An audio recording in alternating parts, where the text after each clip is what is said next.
on the program for today, we have the following. So we've got my topics. I'm going to just do a quick introduction on my on academic support. And then we are going to be joined by Dr. Peter Alchemy, who is a digital transformation lead at FNB. He's also got a huge academic background, and he is super excited to be talking to you today. He's going to touch on, do you have the correct tools to progress and goals, how to set smart goals, how to grow successfully, and just talk to you about just academic success and how to be successful with your academics going forward.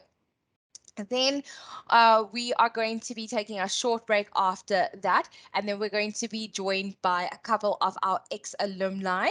So I've got three lovely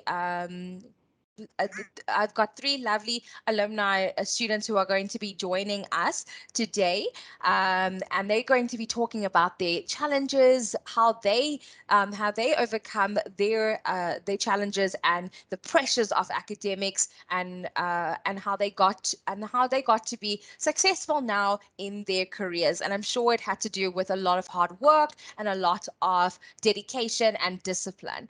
And then finally, afterwards, we are going to be joined by Dr. Tuli Shandu, who is a senior lecturer at UNISA. She is going to be talking to you guys about struggling with your research and assignments. Do you know how to write and better your skills today? Then tomorrow's schedule, we have work readiness, guest speaker, which is Ilza Null, growth mindset in a workplace, assess yourself and find the right strategies to enhance your mindset for the workplace to foster a growth mindset. We're also going to be joined by another guest speaker. He's an entrepreneur and an author. And do you know that your daily habits can expand your thoughts and decrease your skill gap? So how do I increase and foster my habits?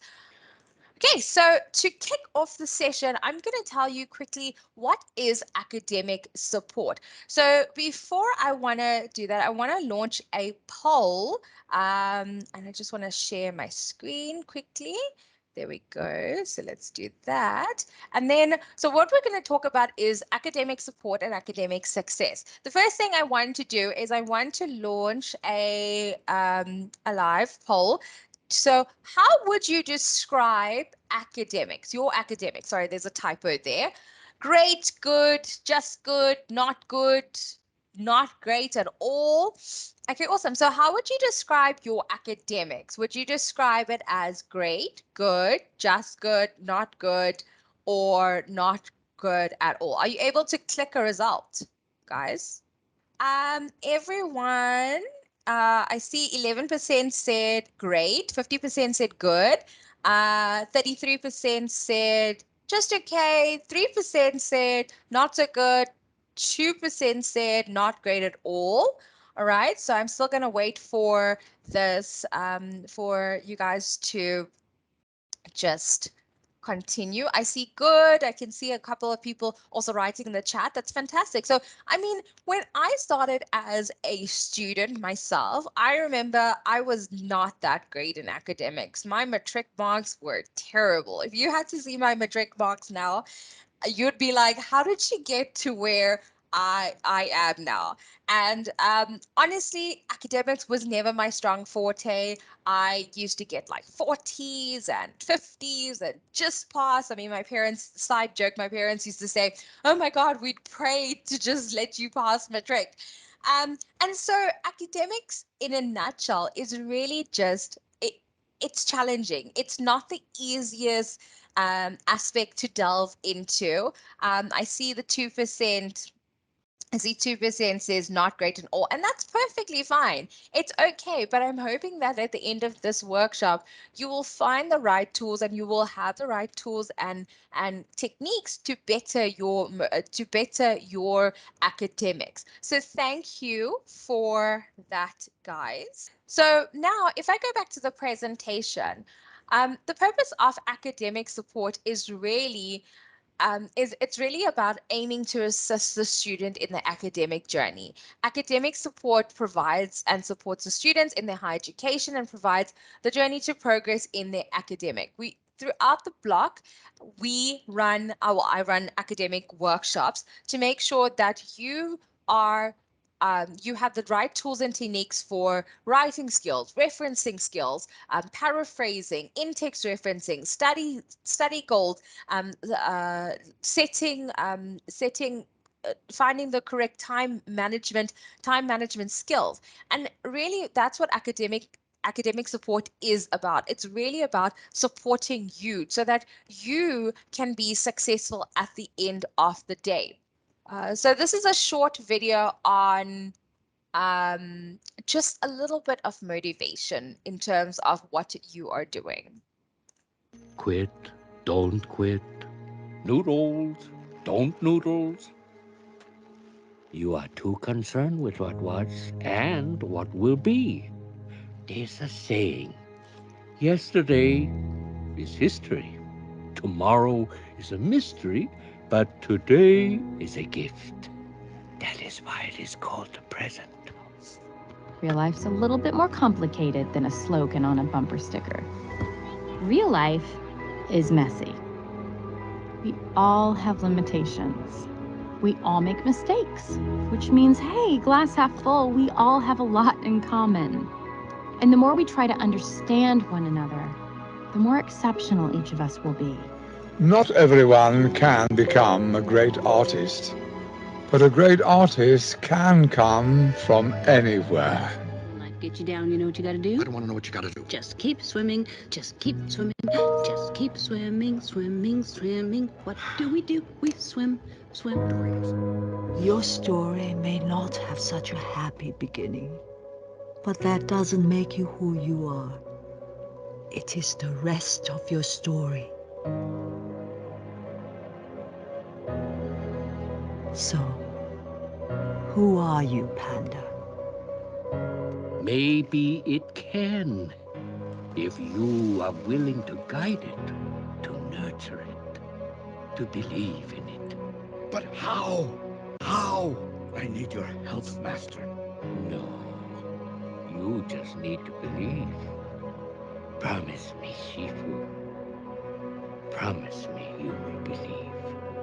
I will try. Good. Ow! Jeez, what was that for? It doesn't matter. It's in the past. Yeah, but it still hurts. Oh, yes, the past can hurt. But the way I see it, you can either run from it or learn from it. Ah! You see? So what are you going to do? First, I'm gonna take your stick. No, not a stick. There is no secret ingredient. It's just you. But we have to try. So no matter what type of animal you are, from the biggest elephant to our first fox, I implore you, try. Try to make the world a better place. Look inside yourself and recognize that change starts with you. It starts with me. It starts with all of us.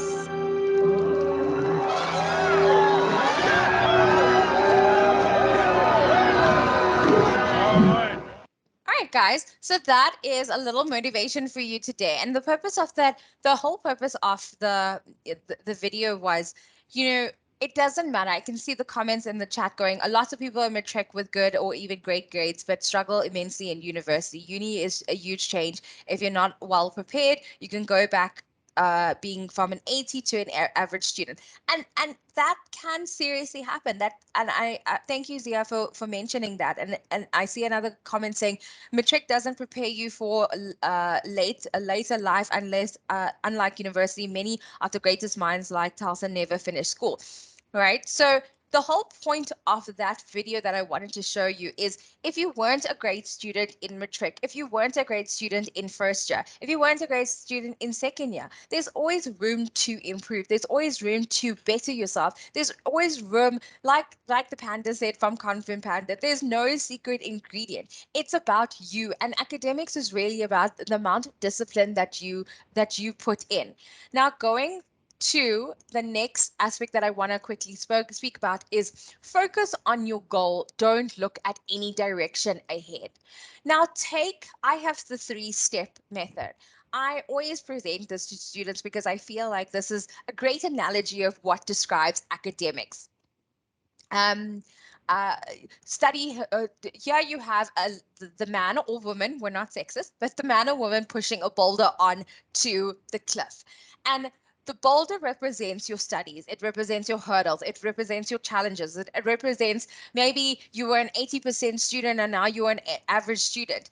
It's the challenges that you are going to be facing in your academic journey. And then you have this massive hill, this massive mountain, which is your academic journey, which is maybe first year, second year, third year, honors, masters, um, PhD level. So the mountain has no end, because it's always a journey. But as we go onto the journey and as we push the boulder up onto this journey, we have the boulder starts to start pushing back. So we start pushing, we start trying to overcome the studies and overcome the hurdles, and we put in processes and study methods and everything like that. But as this happens, then life comes into play, and studies come into play, and then tests, and then 2 assignments, and then 3 tests on the same day, or maybe 2 tests on one day and 1 assignment in the same week. I mean, this is all relatable stuff, and this is something that I've also went through when I was a student. And what starts to happen is the boulder starts to push back a little bit, and then you start to feel like you are slipping. But what you need to understand is, if you focus on the goal ahead and you don't look in any other direction, you just look forward. The goal is the ultimate big goal of your academic success is to graduate, to walk across that stage, to hold the piece of paper, your certificate in your hand that says, I have qualified at BCom Law, I've qualified at BSc Information Technology, BA Psychology, BA Media Studies, tourism, science. Yeah, procrastination can end a lot of good things, and procrastination is a part of your journey. Everyone goes through it. I go through it in my work world.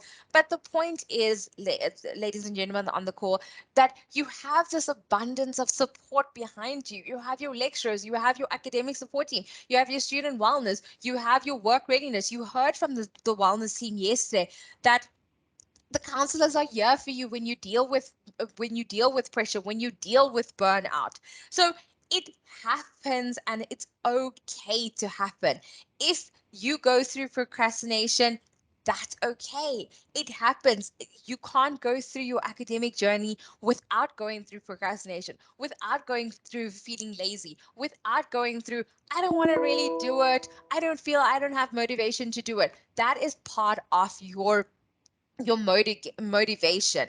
So my whole point from this exercise and this, the quote that I want you to really focus on today, no pun intended, but focus on the goal, on your goal. You need to have a specific academic goal. You need to know what your direction and what your ultimate goal is, whether it's maybe to work after third year, maybe to go straight into honors, maybe to go straight and then after masters.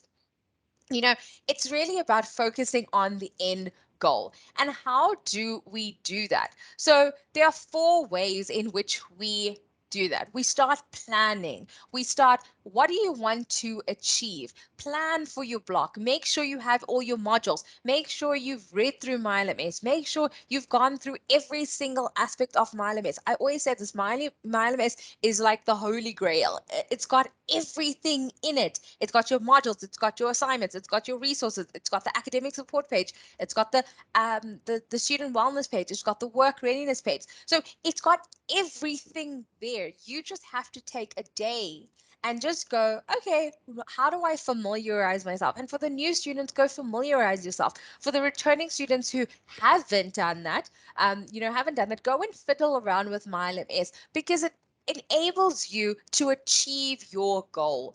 Very important, schedule your time. Find the routine, find a method, find the learning styles that work for you. And this is the type of information that we're going to look through out the block. We're going to look at what are learning styles, what are our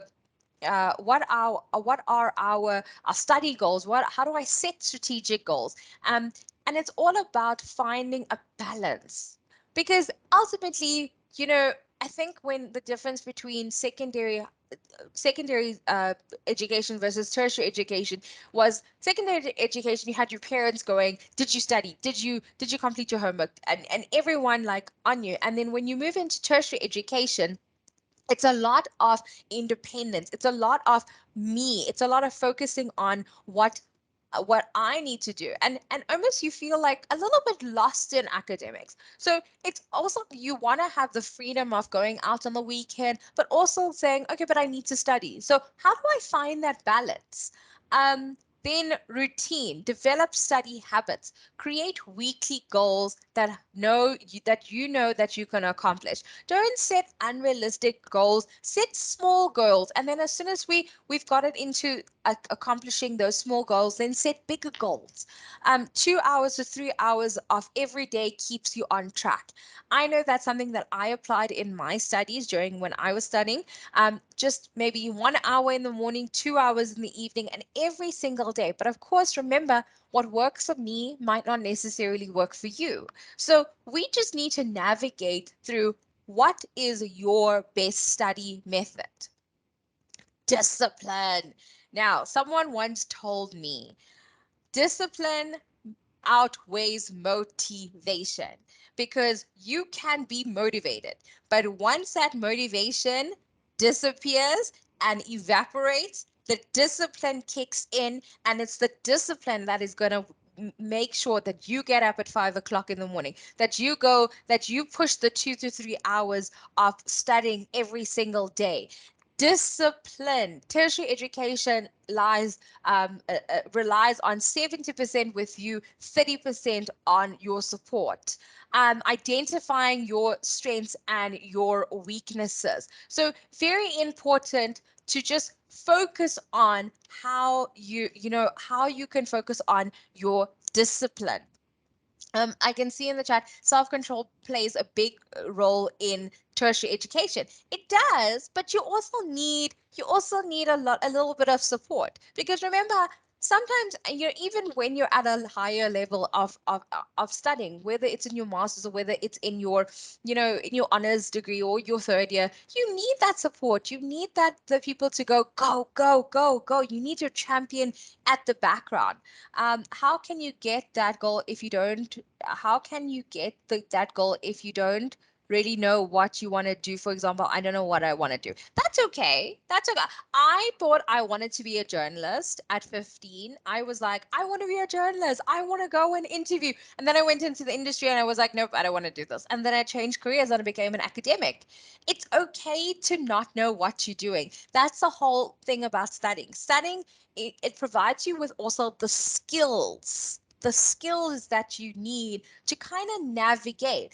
I also wanted to be a television presenter. I was like, my dream is to be on television and anchor and everything. And then I got into honors and then I was like, I don't really like that. I like magazine writing. And I didn't really like print. I didn't, but I was good at it. So it's just about how we navigate through our our our academic journey, because maybe in a year's time, maybe in 6 months time, You'll figure it out. Don't put a lot of pressure on you. Your academic journey is, yes, what you're studying right now may prepare you for a different skill set.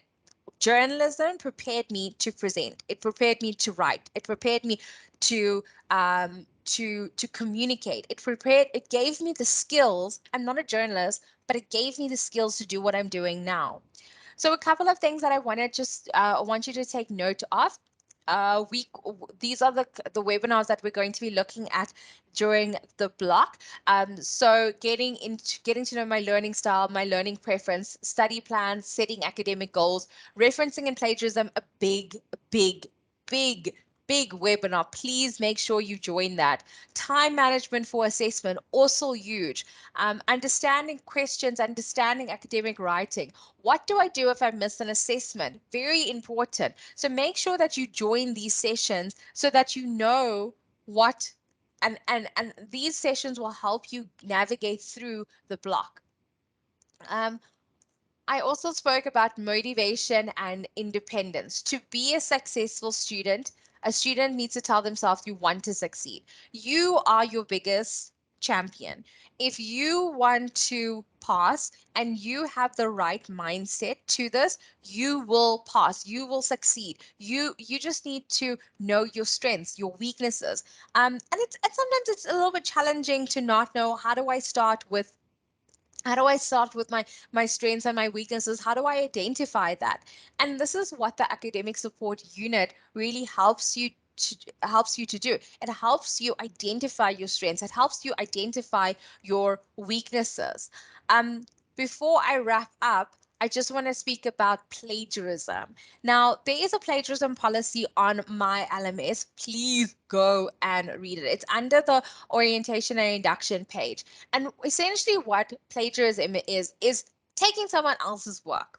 And as academics and in the academic arena or area, plagiarism is a big thing. So that's why referencing and in-text referencing and paraphrasing goes hand in hand with it. It avoids you plagiarizing. And sometimes we intentionally plagiarize. Sometimes we don't know when we are plagiarizing. And it's just about what is plagiarism, what is referencing, how do I go about referencing so that I avoid plagiarism. So the plagiarism policy informs students of what constitutes the intellectual property infringement, infringement of copyright, and plagiarism, encourages the students to produce approximately reference original work of higher academic standards. And so within your assignment, you will see, and within the plagiarism policy, you will see this scale. So this scale is called the sliding scale. And essentially what it does, it has your first degree, first year, second year, third honors, and masters. And in here, it has a percentage. So the similarity report and basically is a guideline that is linked to your similarity report. The percentage on the Turnitin report, it reflects the similarity percentage, and students, for example, score a percentage above the required percentage. So say, for instance, you submit an assignment on Turnitin and your similarity report comes back as 30%. That is a red flag. You take that down assignment very quickly. You go consult with your lecturer. You go and download the report and make sure you fix your errors so that you can go and resubmit your assignment. I would say roughly anything less than 15% is a good indication. I remember a story, I'll not tell you a funny story. When I was submitting my master's thesis, I had a conversation with my supervisor. And I sat to him and I phoned him and I said, when I'm submitting, what percentage do I need to look out for? And he said 0. And I was like, I mean, okay. And I submitted the the report, the thesis, and it came back with 5%. Did I not panic? I was panicking. I took it down, started fiddling it, and tried to upload. It didn't upload. I phoned him back. I said, I'm trying to upload. He's like, what was your percentage? I said 5%. He said, That's actually a really good percentage. I said, you said 0%. He said, but I was joking. I mean, no one in the history has gotten 0%. I was like, I wish you told me that. My anxiety level shot through the roof. So I would say, for your sake, try and get through between less than 15% is a really good indication of what of a similarity percentage. So be mindful of that. And really, guys, ultimately I think I want to end off with, academic support is a journey. You will go through highs, you will go through lows, you will go through feeling, meh, I don't want to do this. And that's perfectly normal. I just want to see, I see a comment going, as you go through life, it is important to be aware of things you make. I went from IT to psychology, from wanting to be a counseling psychologist to now aspiring to either be a registered counselor or educational psychologist. Take your time, know yourself, and be surrounded by people who push you out of your comfort zone. Love it. I absolutely love that. Fantastic. That is such a great analogy. And thank you so much for that comment. Um, for the plagiarism, like I've always been confused about it Yeah. because since my pre-degree in my first year, it was fine because I was getting 0% and it was fine. But things, Yes. but things starts to get confusing when you get in your second year, in your third year. Since I'm in my third year, it has been fine, but still it has been confusing. How do you guys normally check your percentage? Because here it says 25, less than 25. Yeah. But usually the lecturers don't actually check because sometimes it will be 30%, sometimes it will be 35%. Like, do they check if you have like the inter, what do you call it, interreferencing or In-text the, referencing. yeah, it's there when you like they check the plagiarism checker. Yeah. So okay, so let me say this. Let me start by this. Each assignment and each qualification will be completely different. This is just a guideline that lecturers follow through. So what lecturers doing, and having been a lecturer myself, so what we look for is we look for how did you copy and paste exactly as is, and did you not reference? And if you haven't referenced, that is a sign of plagiarism. But I'm going to look at it at a bit more in detail. I can send you, I do have a workshop on referencing and plagiarism that takes you through on what is plagiarism, how do I reference, how do I in-text reference correctly.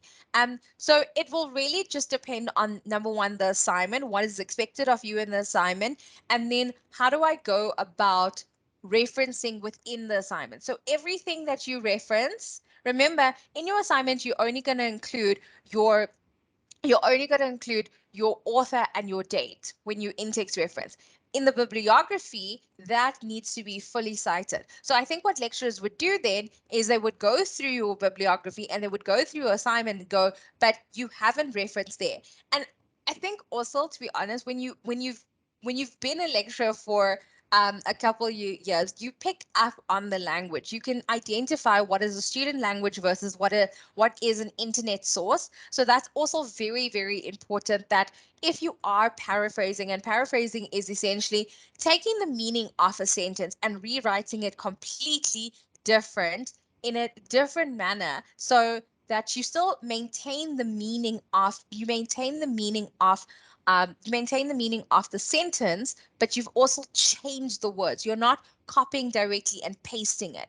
And remember, as you said, as a first year, you were okay. And as now you're moving over to second year and third year, obviously, like, your lecturers are going to be a little bit more tough on you. So have a conversation with your lecturers, try and find where you're going wrong, or you're more than welcome to set up a meeting with me, and I'll take you through. We can have a discussion offline on what is right and what is where are your challenges and where are you struggling, and how can you assist with that. I am going to just play a short video. This is from Kobe Bryant, where he speaks about just discipline.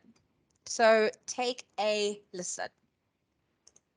I hope that tonight is not, you guys know that, if you do the work, you work hard enough, dreams come true. You know that, we all know that. But hopefully what you get from tonight is the understanding that those times when you get up early and you work hard, those times when you stay up late and you work hard, those times when you don't feel like working, you're too tired, you don't want to push yourself, but you do it anyway. That is actually the dream. That's the dream. It's not the destination, it's the journey. And if you guys can understand that, then what you'll see happen is that you won't accomplish your dreams. Your dreams won't come true. Something greater will. And if you guys can understand that, then I'm doing my job as a father. Thank you guys so much. I love you. All right, so essentially what what he was talking about is if you get up early every single day and if you put in the work, you will reach your dream. He was talking about his retirement there and how he got his jerseys and how he pushed every single day, waking up early, being disciplined at academics. And if you put in the work, you will reap the benefits of that. Next speaker. So Peter, as you can see, he is on the line. He helps lead digital transformation at First Rand, the biggest financial group in Africa. He has spent 15 years in IT, both consulting and banking, where he has led large IT implementations and operational teams. He has spoken at industry conferences in Frankfurt, Philadelphia, Amsterdam, Durban, Cape Town, Johannesburg. In 2020, he completed his PhD at WITS and developed a groundbreaking theory of Agile teams. In 2016, he was awarded the Visionary CIO of the Year by IT Web and Gartner. His first book sold over 10,000 copies, and he is a edX.com course has been completed by over 10,000 people. So thank you so much for joining us today. I am really excited about this conversation that we're going to embark on from you. So Peter's going to be talking to us about, do you have the correct tools and progresses to go? So good morning, everybody. It's a real privilege to be with you and see such a nice big group talking about topics that I'm very passionate about and that I've sort of really started talking about with a bigger community over the last couple of years, I suppose, since I finished my PhD in early 2020, after which I realized that, what I had picked up and learned through my postgraduate studies and undergraduate studies was perhaps some knowledge and skills and ideas that I could share back with a broader community. And, our universities and colleges and educational institutions do a fantastic job. But I often find that there's just, opportunities for people to get additional coaching, additional support, additional motivation, additional encouragement. A lot of what Kobe Bryant was talking about just now. And some of that I packaged into what I call the Student Success Coach community. And I'll talk a little bit about that in a couple of minutes. But today, we're really going to be focused on this idea of achieving a growth mindset, and specifically with regards to overcoming procrastination and, the distractions that we all have and the blurred lines that we've all experienced in the last couple of years because of the pandemic and lockdowns. Whereas it was always tough, I think, to get through degrees and postgraduate qualifications, and some of us might be doing that part-time or full-time. And the sort of higher you get in academics, the less structured it becomes and the more ownership and proactive you have to be. But as human beings, and no matter how disciplined you are, whether you're Kobe Bryant or Bill Gates or Elon Musk, you're always going to, suffer from this tendency to put things off.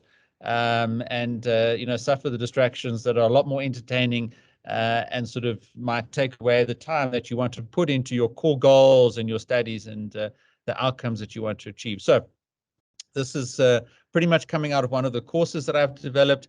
I'll give you some tools and techniques, and then I'll give you free access into the course as well and share a little bit more of my resources. So I think there is a chat that I have access to, which is fantastic. So yes, I'll definitely share the slides. I think I did send them through, and absolutely, you know, if you've indicated there, please do ask questions, and I can really get a sense of, you know, what you guys are grappling with. But I've given this content quite a few times, and it's one of my best-selling courses.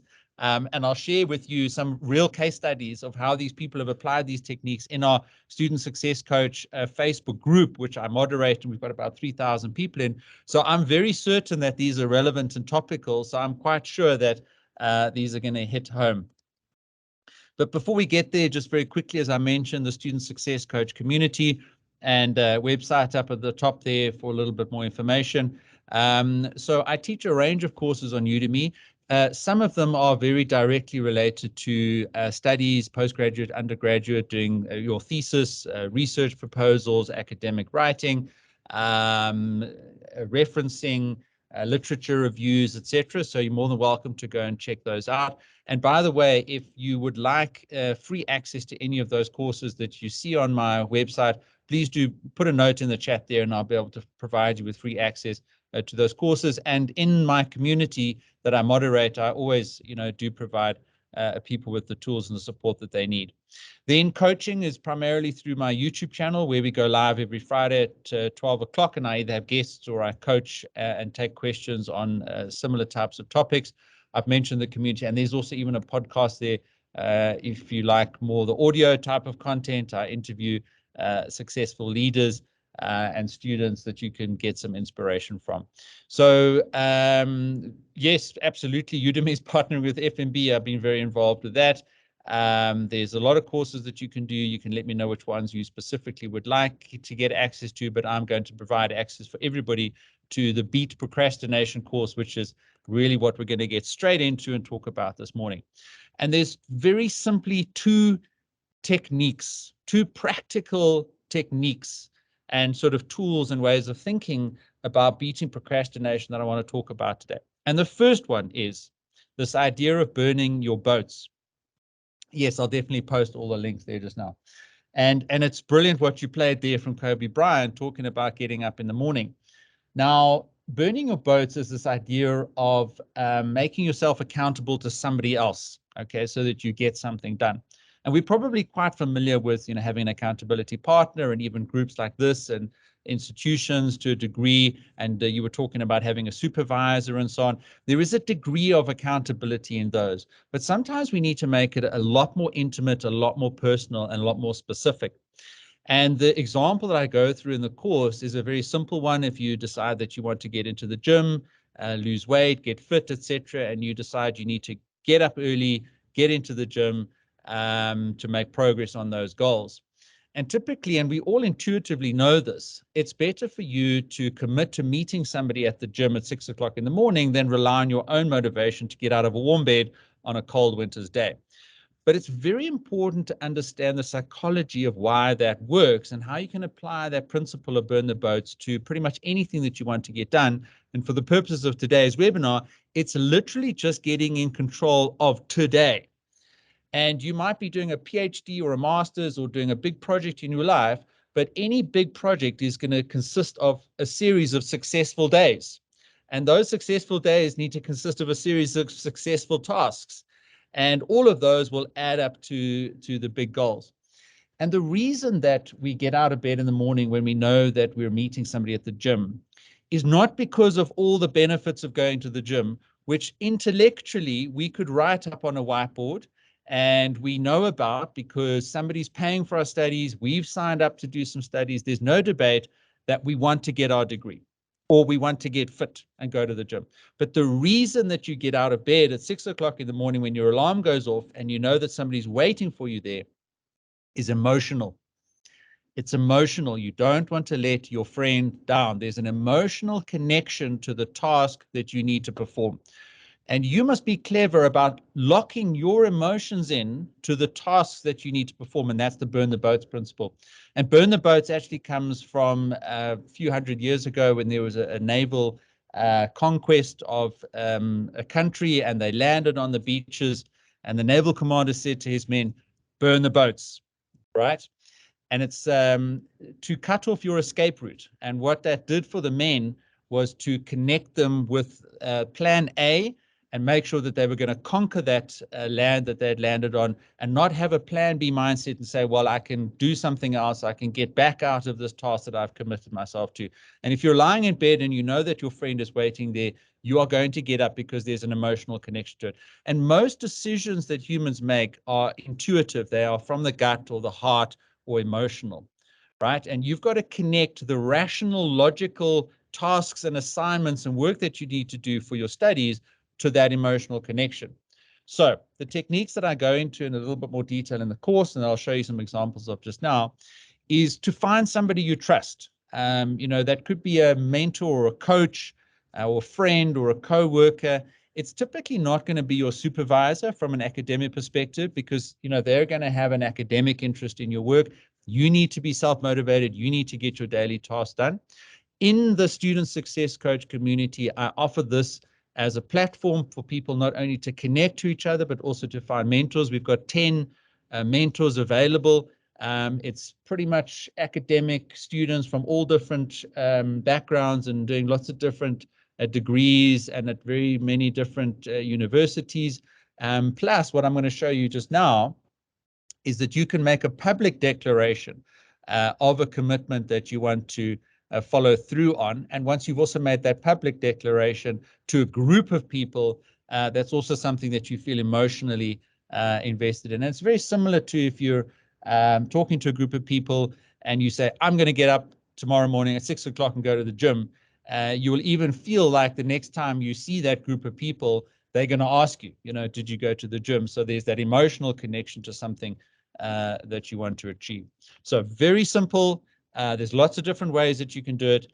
And what I want to show you now is one of our students in the Student Success Coach community, Ramona, who perfectly epitomizes, this principle of burn the boats and the growth mindset, I think, of overcoming procrastination and turning that into some advantage.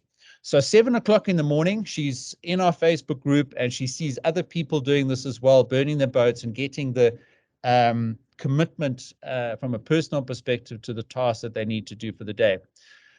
And she comes right out with it. And if you remember on the previous slide, I said there, be vulnerable, be specific, and put yourself out there, which can be tough. But if you want to, get back in control of your day, you're going to have to put yourself out there. And that's exactly what she does. And you can read it there. She's very specific. She's honest about the challenges that she's facing.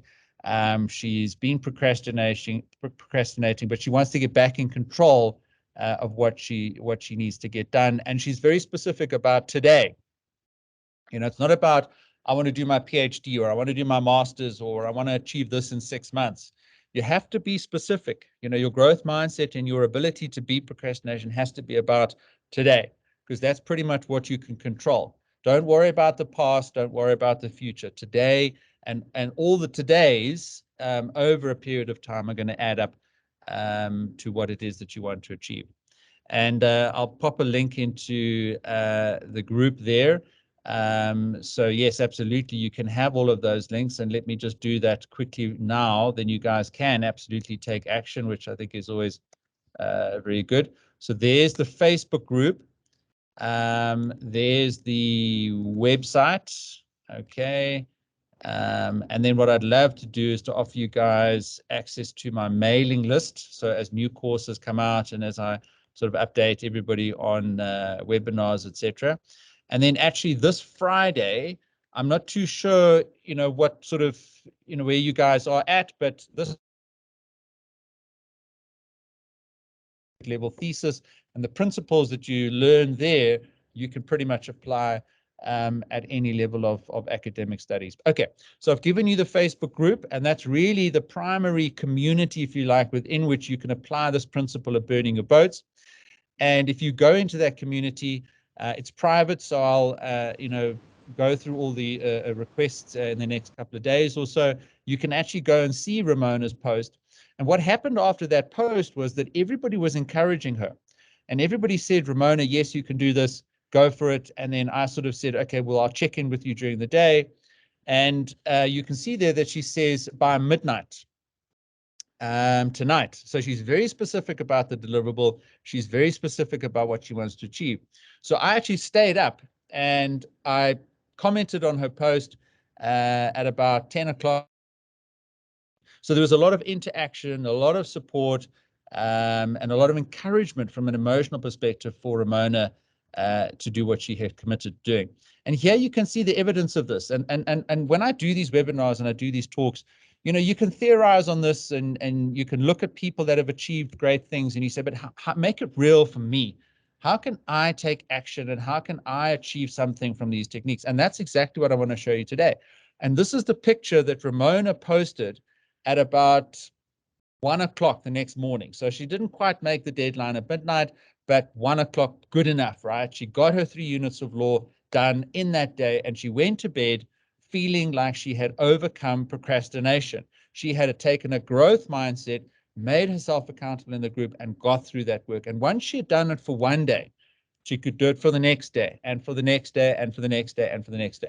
And I think she's gone on now to be successful and to get her. So when I do this talk a bit longer and a bit more detailed, I show you all those different additional comments just so that you can see exactly what happens there. But most importantly is the work she did, the task she completed using that method of burn your boats. So I don't know if there's any questions, if anybody's used this method before. I don't want to come here with complicated, fancy techniques. I've been through studies. We are all busy. You can, you know, it's enough to get through the content of what you have to deal with in an academic perspective. This is a very simple, practical approach to getting in control of a day, one day. And if you can do it today, you can do it tomorrow and the next day and so on. And there's practical tools, tricks, free resources, and a community of mentors and other people to support you in doing that. Okay, then the second very practical tool that I want to introduce you to is Kanban. Okay, now you've probably seen productivity apps and Trello and everything that says, oh, you know, productivity this and that and everything. All of those are based on the Japanese principle of Kanban. And Kanban is a method of visualizing the flow of work through some stages, okay? And you can see a sort of high-level Kanban board on the back there. And perhaps many of you have some knowledge of Kanban and you work with Kanban and you've studied it and you perhaps have, you're already using it, and that's fantastic. So the other technique that I teach, and I go into a little bit more detail in the course, and I actually give you an assignment to set up your Kanban board, is to do exactly that. And to find a space, you know, around where you're working that you can put up a board that simply divides, you know, into a couple of columns, starting with your to-do list, what's in progress that you're busy with, and then what you've completed. And you can put it on your fridge, you can put it on your wall, you can put it in your notebook even. You can use an app, okay? So there's nothing wrong with digitizing it. But what I want you to learn and what I go into a little bit more detail on in the course is the principles of Kanban behind those apps. So Trello and all of those use Kanban principles. It might look slightly differently, but it follows very much the same principles. So let's just go back to the column there. Keep it simple. In your to-do list, you're going to itemize the tasks that you need to complete. Now, you know, typically on a week-by-week basis, you should have a good idea of what those tasks are that you need to get done for the week, and perhaps with your supervisor or through whatever academic program you're following, you know, there is a plan. There is a series of tasks, you know, that you're aware of that you need to get done on at least a weekly or monthly basis. The idea now is then to have a technique that takes those tasks and help you manage what you should focus on and what you're currently busy with on a daily basis. So if you've got your board up, you'll be able to see your to-do list. And it's the same as a to-do list that you write in a notebook. But now you have a visualization of that and a physical action of taking a sticky and putting it into the in progress column. And I want you to link back to the burn the boats discussion that we had just now. If you think of that middle column as being the in progress tasks that you want to have and get completed today, then that really helps you determine the focus and what you would then burn the boats. And I see you haven't heard the method, but that's great. A lot more detail in the course, but it's really just a visualization of tasks from one side to the other side. And there's a couple of principles supporting this that I will go into just now. And of course, once you've completed those tasks, then you put those in the done column, and there's some celebration and validation of your efforts, right? And you must encourage yourselves, and you must be kind to yourselves, and you must reward yourselves. And when you put a sticky with a task in the done column, and you put more and more in there, you'll see the visualization of your work. And the reason that beats procrastination is because in the burn the boats, you made an emotional connection. And now with Kanban, you're making a visual connection, right? You're seeing your workflow from one side to the next. Obviously, very important that you have the right set of tasks on the left-hand side. And then I'll go through a couple of principles for how you can manage the tasks in the middle there. And good to see some positive comments coming around these ideas. Now, very importantly, that middle column is called in progress, and you must limit work in progress. So you don't want to be putting all of your to-do list in the middle. You must actually be very intentional in saying, well, I've got 10 tasks that I need to do this week, but for today, I'm only going to put 3. And I'm going to burn my boats to deliver on those 3 and clear that column. It's a fallacy that you can work on 20 different things at the same time.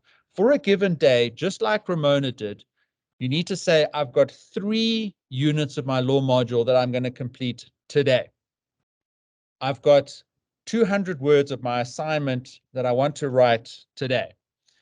I've got a research proposal that I need to start writing today and complete this subsection of the 3rd section, or whatever the case be. Keep it very specific, very simple, and very visible. Okay, but don't put too much in the middle, and don't think that if you don't put too much in the middle, you're not doing your work. You are doing your work because you're narrowing your focus. And when you narrow your focus, you have a higher chance of getting things done. And if you put too much in the middle, then you're giving yourself more concern, more worry, because you're not going to be able to get it all done. So start small. And once you realize how much work you can get done during a day using this method, then you can adjust how much that you put in there. A couple of other principles is that, let's say you've got different modules. So you might have law and finance and another module. You can make a row, okay, for each of those different modules, or you can color code your stickies. So you can have some sort of system to help you manage what the different types of tasks are for different modules or different areas of your study as well. And again, difficult to go into all of the principles in a short webinar, but I'll provide you access into the course, and you can go and read up for yourselves as well. And I just want to finish off on 2 principles, as well as another example from my good friend Ramona, who also applied these principles to separate her, to create her Kanban board. So what she did was she went through the course, and she's made a Kanban board, and I'll show you a picture of that just now. And then, as I said to you, she separated the different categories for her different responsibilities. And as you can see, they're really excited about implementing this new technique into her daily life.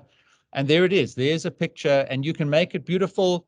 It can be as simple as you want to, but it's a visualization of your workflow, of the progress that you make on a daily basis. And once you visualize that, and once you get in control of it, then you're developing a growth mindset about your tasks, and you're beating procrastination, because what you put in your in progress column, you're going to burn your boats about, and you're going to get done. And then you're going to move those to the done column. And when you get into that cycle, you really start to get a handle on your studies at a task level. And this is what I always say, a PhD or any big academic project or assignment that you're working on is going to consist of a series of successful tasks. And it's your focus and your ability to beat procrastination and demonstrate a growth mindset for each of those tasks that will make you successful on the bigger project. Now, two principles to think about with your Kanban board. The first one is called cadence, and like a metronome or a cyclist. A cyclist will try and keep a steady cadence at the pedals. And the gearing will change the power that is transferred to the back wheel. And that's going to be dependent on whether he's going uphill or downhill. And you're going to have good times and bad times in your studies. But your cadence is the frequency that you review your Kanban boards, right? So typically when I was doing my PhD, every Sunday night, I would review my Kanban board and I'd look at the tasks I'd done the previous week and the tasks that I was going to do the next week. And the trick is to keep that regular and consistent. Now, in a work context, what's very common is for a team, as I show you there, to gather around their Kanban board on a weekly basis, and it's a stand-up. They literally meet for half an hour, 45 minutes, and they go through all the tasks. And the rows very often are the people in the team. So you can clearly see, and if you're working in a team, and let's say you have a syndicate, Kanban board also very powerful for teams as well. But you review that board and those tasks at the same time every week. And you can do it daily if you want to, but make sure that you get into a rhythm. And that cadence must be the same regardless of how many tasks you've got and how successful you are on completing those tasks. Don't change your cadence. Don't change the consistency of reviewing that Kanban board. I just want to have a look here. Some very great comments coming. Zia says, positive reinforcement, healthy habits, reward yourself, ticking something off a to-do list, absolutely make you feel good about finishing something. Absolutely agree with you there. And what your Kanban board gives you is just a visualization of that. So that you can quickly reorientate yourself around what tasks are on your to-do list, what you should be only focused on for that period of time, whatever it is, a day or more, depending on how you want to manage your Kanban board. And then the celebration and positive reinforcement, as Zia has pointed out, from what is in the done column. And I just want to quickly go back to Ramona's Kanban board. I commented then on her post, and I said, eventually, one of the tasks in that done column is going to be a sticky note that says graduated or completed, and that's what you're working towards. And in our group, we celebrate, people share pictures of their gowns and their certificates, and we celebrate, it's a happy, fun, it's a safe space. There's no supervisors or academic people in there. People just love being able to share and encourage people and support each other. And then the last one, which I've touched on as well, but is again just a bit of common sense, is that you need focus and clarity on a specific set of tasks that you know are important and that are in that middle column of your Kanban board, which gets away from this idea of having 100 tasks that are nearly done, right? And you don't know where to start. If you've picked 3 or 4 of those and you put those in your in progress column, then you're going to be working a lot more like that picture on the right-hand side. You're organized, you're disciplined, you're focused, you have clarity on what it is that you need to do. Person on the left-hand side, look, I mean, maybe they're very busy and they can handle that, level of organization, but my suggestion, my coaching to you, where I've seen the greatest results and improvement in people being able to get through their studies, is when you apply these principles of burn the boat, Kanban boards, and limiting, how much you're trying to focus on in parallel in a single day or a single time period. And then when you review that Kanban board, maybe you can add additional tasks into the middle, or maybe you put too many in there. That's something that you then learn about as you use these techniques to get on top of your tasks. Okay, so be like Ramona. Ramona burnt her boats and she beat procrastination. And yeah, she's a bit of a hero in our group. And she's a mentor, and I've used her example, and she's helped out with lots of other people who've gone through something similar. And I think you probably picked up there, and I mentioned this about the vulnerability. Something that I think many of us, have been aware of, and I myself have experienced in terms of mental health and depression and anxiety that comes from having, large expectations and not enough tools and practical support and guidance and advice in terms of getting through the things that you need to. And you would have seen that in Ramona's post. And it is a big factor and something that, we are all grappling with, and that lockdowns and the pandemic has, I think, made worse because a lot of us have been working and studying from home, whereas campus, we context switch to go to campus, and we're in an environment that is helping us and driving us to get the work done. When we're at home, there's lots of distractions, and we find it difficult to manage all of those, and that can lead to mental health and depression and those sort of types of issues. And what I really want to communicate to you today is practical, simple techniques. It doesn't solve those issues, but it gives you a way of making progress. And it's that progress that, with the positive reinforcement, gives you the encouragement and the support that you can get through it, at least just for a day. And if you can do it for one day, you can do it for the next day. And if you can do it for the next day, you can do it for the next day. And I think one of the comments spoke about building positive habits. And you may well know that you just need to be able to do something 40 times, right? Or for 40 days. And that becomes a habit. And what I've seen in the group now is Kanban boards and burning the boats has become habitual. And people, do that. And the more they do it and the more consistent they are, the higher the chances of getting their degrees or their qualifications. Right. So let's just give you the link to the course. I've got it here.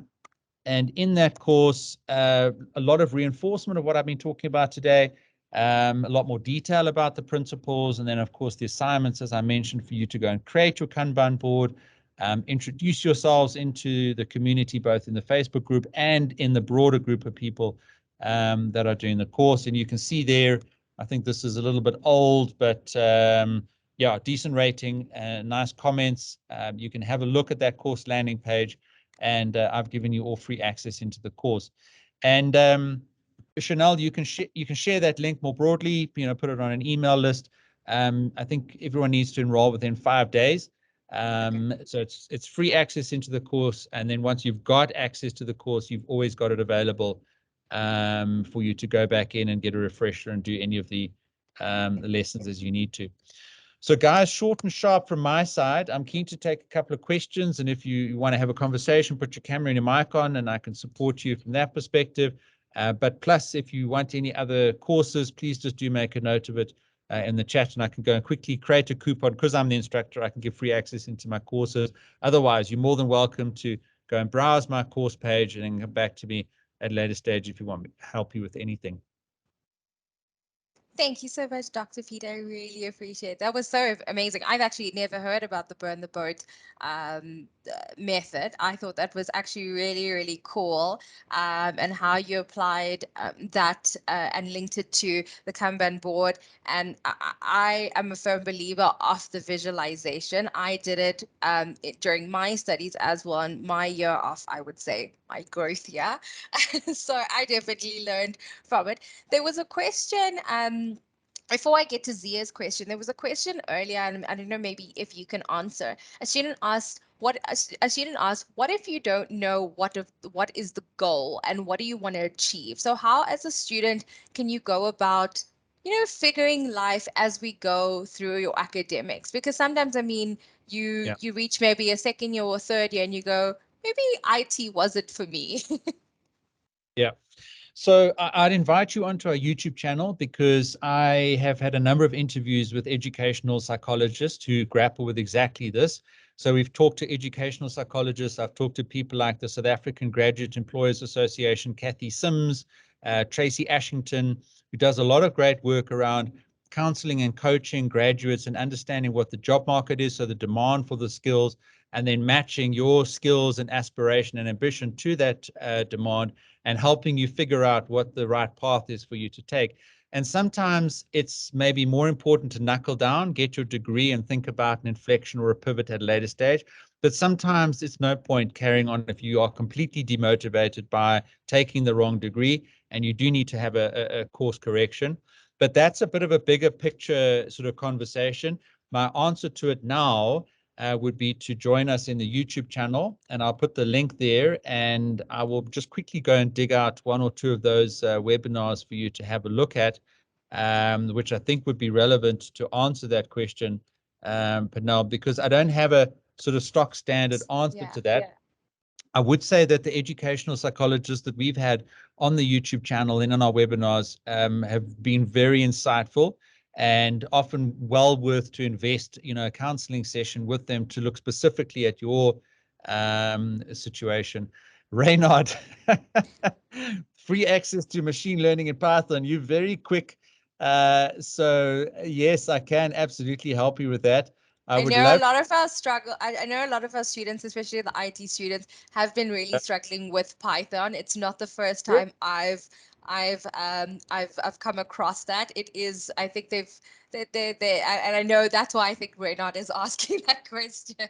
Yeah, well, I mean, that's a very interesting one because we've just launched that course and I can actually give you access to it. So I'm going to do that for you right now. Thank you so much. But I didn't expect to have, yeah, a technical audience here. I didn't know what audience to expect, to be honest. I know that you're all studying, but Reynard, I will give you machine learning is there. And then I'm also going to give you Python as well. So yeah, And IT students are definitely coming through I, now. Python that's, over Java. I mean, that's fantastic. I didn't realize that you had, the technical audience as well. Yes, But yes. my only request to you all is to please rate and review and give feedback on any of the content that I produce. As a content creator, our success is almost 100% determined by the social proof. So the ratings and the reviews and the likes and the comments and the feedback, whether it's a YouTube webinar or a Facebook post, just take that time very quickly to give us the feedback. And it also, then shows the value that you got of that content for other people. So as you go and browse my courses, you can see what other people have written about those courses and the ratings, the reviews they've given. It's just like Amazon or Airbnb or Uber. When you look at an Uber driver, and they've got a high rating, it's a better, a chance that you're going to go with them, etc. Quickly before I went, there was a question of should we sign up for with our student email? No, I think you would log in with your personal email. So yeah, not your student email. Yeah, because and just quickly sorry. on that. And look, Udemy is a fantastic learning platform, and I mean I've been on there for a while now. But absolutely, I mean if you're going to continue using Udemy on for another couple of years and do as many of my courses as you'd like to, and I'd love for you to do that, then your personal email, obviously, that's going to be a longer standing email, I think, to use to sign on. Shall we pick up Samishka's question there, Chanel? Yes, please. How may we contact you at a later stage, Yeah. perhaps after we've browsed through the course and see other courses we may like? So when you come into the Facebook group, I give you the chance to give me your mobile number and your email address, and then I add you to our WhatsApp broadcast list, and then also our email list. But the best suggestion would be to direct message me in Facebook. And what I offer is free 30-minute coaching calls, right? I don't charge for that. We'll have a quick call for 30 minutes and talk specifically about your situation. And then if there are specific courses that you want, I can give you access into those. And very often, because I've got that network and the community and the platform of the Student Success Coach community, I can point you to specific people that can help you with specific things. And often these will be guests that we've had on the webinars. We've had editing, we've had graduate recruitment, we've had educational psychologists, we have mental health experts that come on. And that 30 minutes, it also keeps me relevant. So it means I'm listening to people and I'm creating content that's relevant. I don't have a coaching business, but I do offer one free 30-minute coaching call. So direct message me or reply to a WhatsApp if you get on the WhatsApp broadcast list. So I'm very active.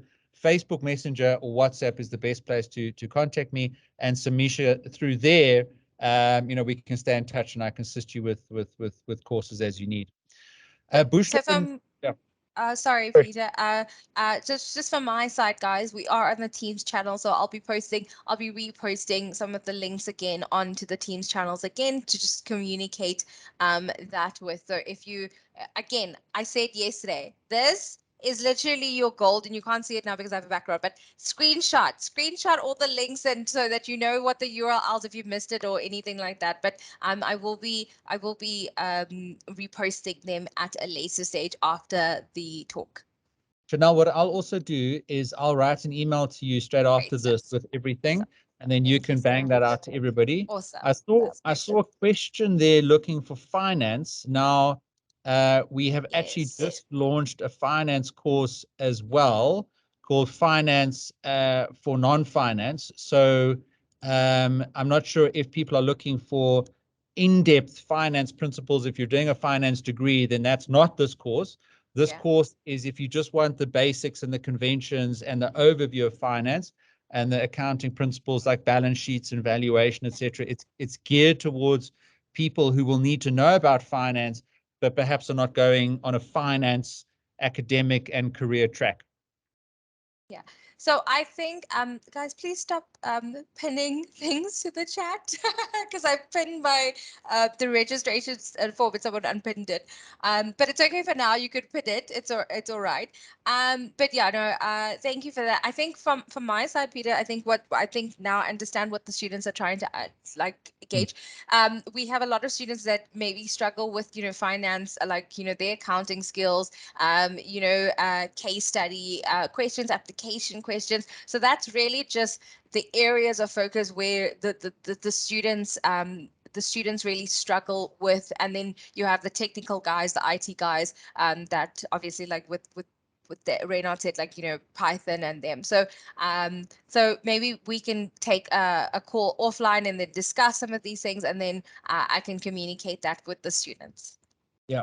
So I think just very importantly, the WhatsApp is a broadcast. It's not a group. Facebook is for the group and the intimate sort of just chat and discussion and posts, etc. WhatsApp is a broadcast. So let's say I'm running a webinar and it's starting in an hour. I'll ping a message out on the broadcast of the WhatsApp group. So you'll get a WhatsApp message to say, hey, don't forget webinar in an hour. Facebook group is for the discussion and the mentorship and the interaction.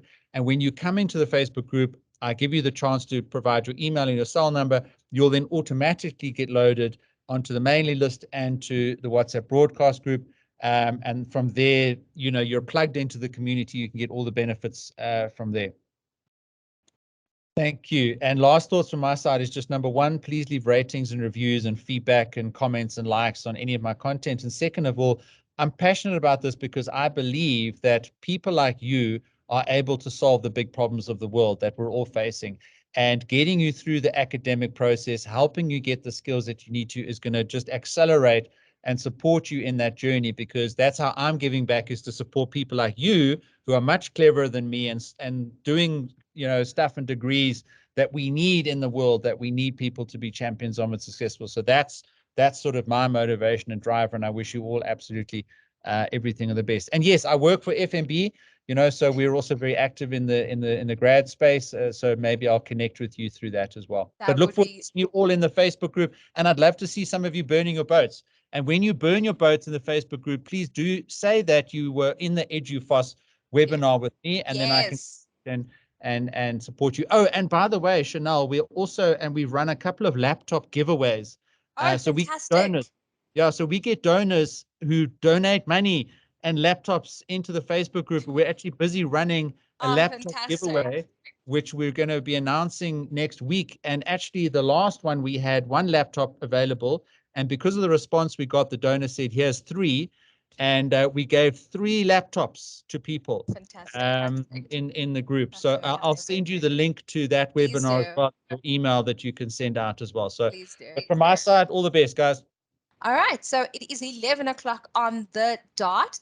I first of all want to introduce Muzi Nkosi, who is an alumni of Eduvos, whereby he completed his studies in a BSc in computer science with Eduvos, after which he completed a BSc honors specializing in cyber security at the University of Johannesburg.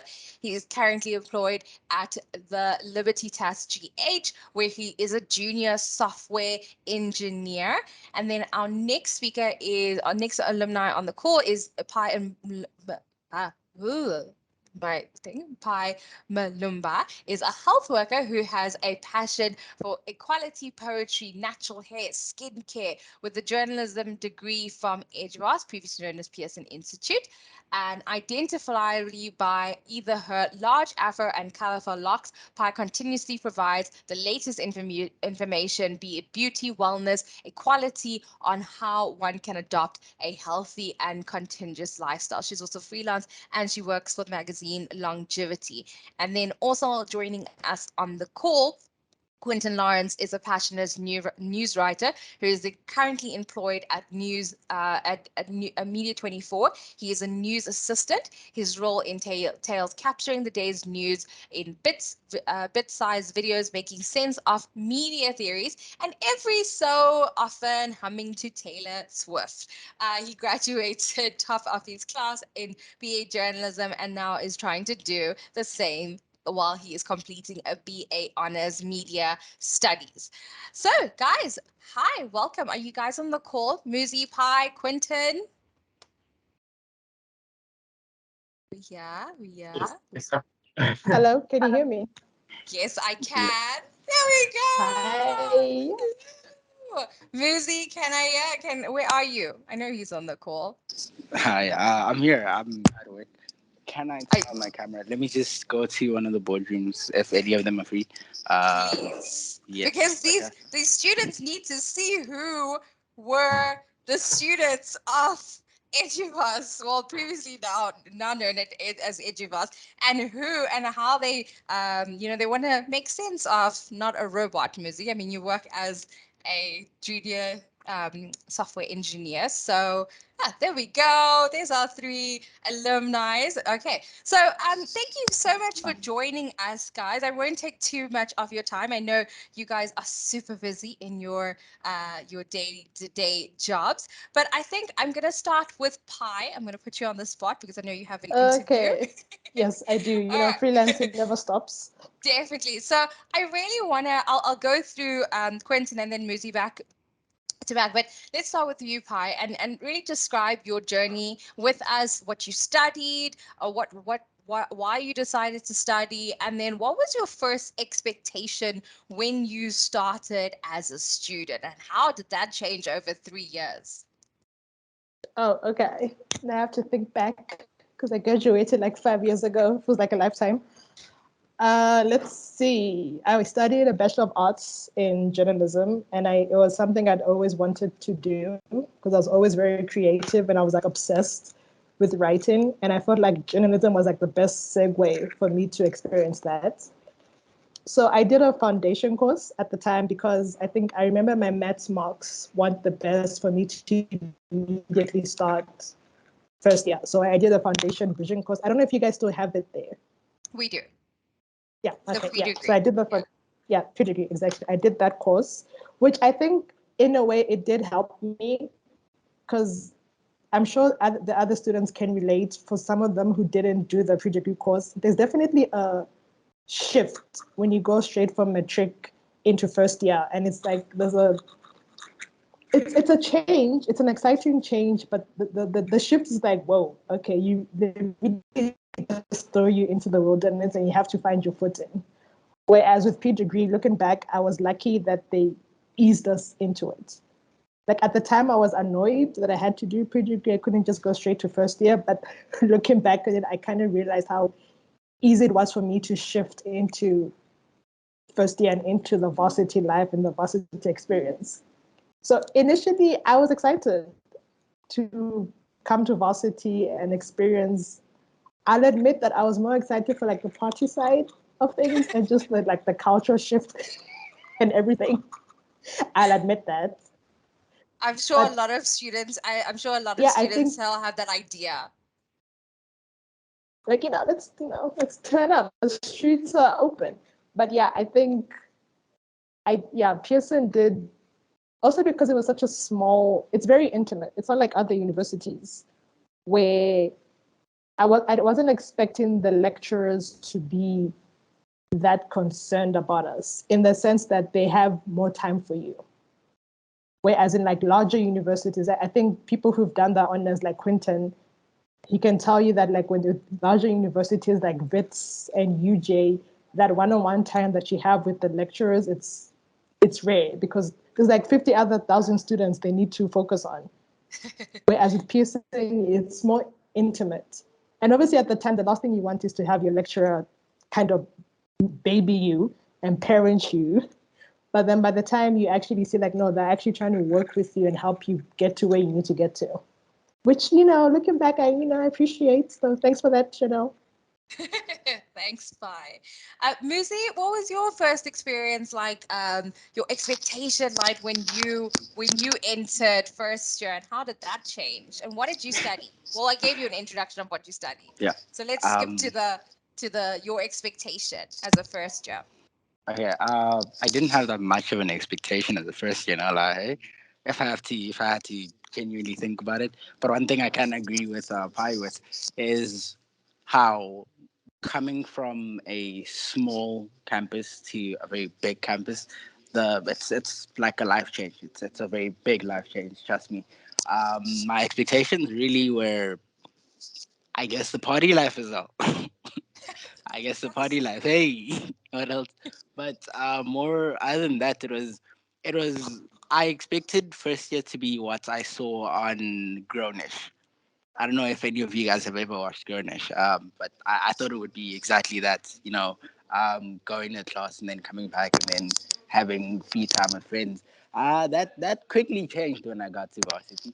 Yeah, it quickly changed, but it became something that I had to adjust to, yeah. More especially because I was doing a BSc in computer science, so it was a very tasking degree. Musi, were you exposed to Python as some of the students are on the call? Or what software were you guys exposed to during your course? Okay, so during my course, we were exposed to a few languages, some being C++, Java.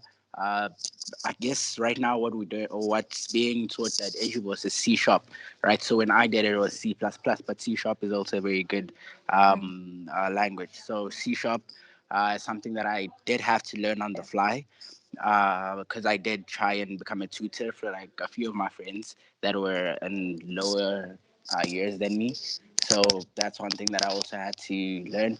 Python, not necessarily, we weren't directly exposed to Python, but I did have that relationship with my lecturers that we spoke about different languages and they'd recommend me learning different languages. And yeah, so that's how I got exposed to these other languages. And in terms of technologies, that was all because of my spare time and the relationship that I had with my lecturers. All right, I have a question, but I'm going to come back to you. Quentin, I'm going to move over to you. Now, your experience, because I know you as a student and you had this burst of energy from like being a journalist, but what was your expectation and what was your experience when you started in your first year? So I was super nervous when I started. In fact, I remember the day I had to register. I went to campus, and so I grew up in the countryside. I'm from the Bushveld, very small community. And I remember getting to campus, and I just got so overwhelmed because suddenly it's a lot of people, and you just don't know anyone. I was so stressed because how am I going to get through all of this on my own? And I actually turned back and I went home and I phoned my mom and told her, Mom, I can't do this. I don't know anyone. Went back the next day because my parents forced me to. And I remember meeting you, Chanel, actually with my registration, you and Miss Barnard, well, Charlene Barnard, who's unfortunately no longer at Eduvos, but that's not the point. I remember meeting you and you told me, it sounds like a cliche, but you'll be fine. You'll see, you'll figure it out. Um, and it's true. So I went in with the expectation that I'll obviously learn more about the media because this is BA journalism. And my goal was to become a newspaper reporter. That was what I wanted to be from day one. And that was what I was focused on. And I'll be honest with you, my first year was a mess. And I think that was because of a transition from high school to varsity. It's massive. Um, I was stressed out. By the end of first year, I actually thought I'm not going to make it. I remember going home after the first year and telling my parents that, listen, I don't think I'm going to pass. And then I made that mind shift, which we also spoke about a bit earlier. In my second year, I realized, geez, I am in a position where my lecturers know me by name. I'm not a number like other varsities. Um, I walk past them in a hallway and they would know who I am. And I realized that the lecturer, they are there to help you. They're not an enemy or somebody who's there to drag you down. And once you make that mind shift, I mean, it made the world's difference to me because I went for consultations. My lecturers saw me every day, whether I had class with them or not. I asked questions. I participated in class discussions. And that is something I believe you won't necessarily have at another varsity because this is small classes and you have one lecturer who can actually focus on each student in the class. It's not a class of 200 people. And now that I'm doing my honors, I'm doing it through UNISA, I'm really on my own and I miss that from Eduvos. I really miss it. I miss just knocking on a lecturer's door, asking them, hey, listen, I don't know what's going on in this assignment. Please help me. And so, yeah, that's one thing I really want to tell students, that the lecturers are really there to help you and make use of this opportunity because they know the industry. They know how it works out there, what is expected from you, and they will definitely guide you. They're not there to fail you, they're there to help you. And once you make that mind shift, you'll be fine.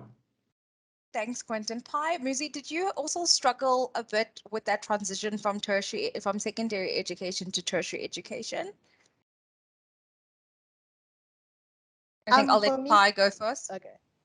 For me personally, I think because there was I think because I did pre-degree, it was easier. The transition wasn't as hectic, and also because I was doing what I wanted to do. Like I wanted to go to varsity. Like I wanted to study journalism. So I was just like, let's do this. I'm here. Let's do it. Let's get into it. This is what I've always wanted to do. So, send me to class. Muzi, for you, Um, how was your transition? my transition was a bit of everything, eh? No lie. I enjoyed it and I hated it at the same time. I hated the fact that so in varsity, I've been in different kinds of varsities. I've been in one in a government school. I've been in private schools. I've been in both, right? I've had my fair share of experiences in all kinds of schools, and varsity really teaches you that your lecturers should be your best friends. And I didn't like speaking to my lecturers because, I mean, they're my We're lecturers. scared of them. Exactly. Definitely. Exactly.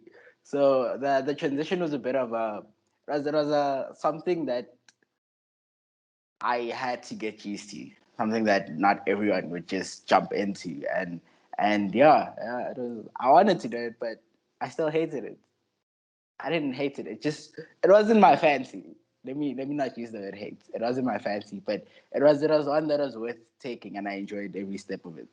Yeah, but you got used to it. You got used to it. Yeah, You like Quentin said and like Pi said, it gave you enjoyed studying what Pi reflected. Quentin said lecturers became best friends. Muzi, you exactly.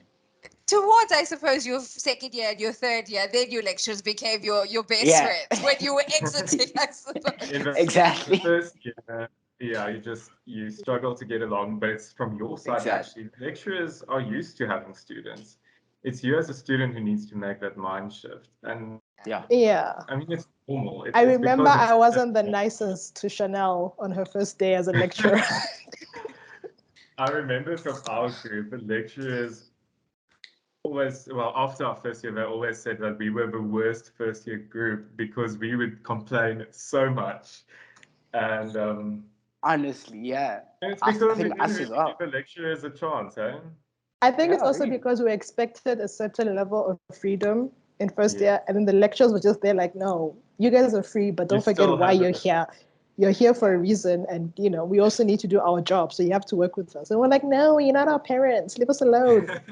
It's more like a give and take if you think about it, and Exactly. that's something And we we had didn't to want to learn. give. We went there to just take and party. So Well, So something that Chanel, sorry, Chanel, I'm no, interrupting so you. on the call we have a lot of new students that have joined us and who are going to be embarking on their studies next week. And we have returning students. So I think they can also learn from just breathe, get to know your lecturer, go and say hi. The first years are back on campus now, post COVID. Well, we still are in COVID, but I mean we're back on campus. So first years, if you're on campus, go and meet your lecturers. I think what our alumni speakers are saying that it may be scary. I mean, you saw from Pi and Quentin who said, yeah, they immersed in it, and Muzi was like, nope, I don't want to do it. But then he eventually did it, and when he did it, it was rewarding. So guys, just for and I try will purpose, say, sorry yeah. to interrupt you, Shana, I will say, like for the first years and everyone, go to class.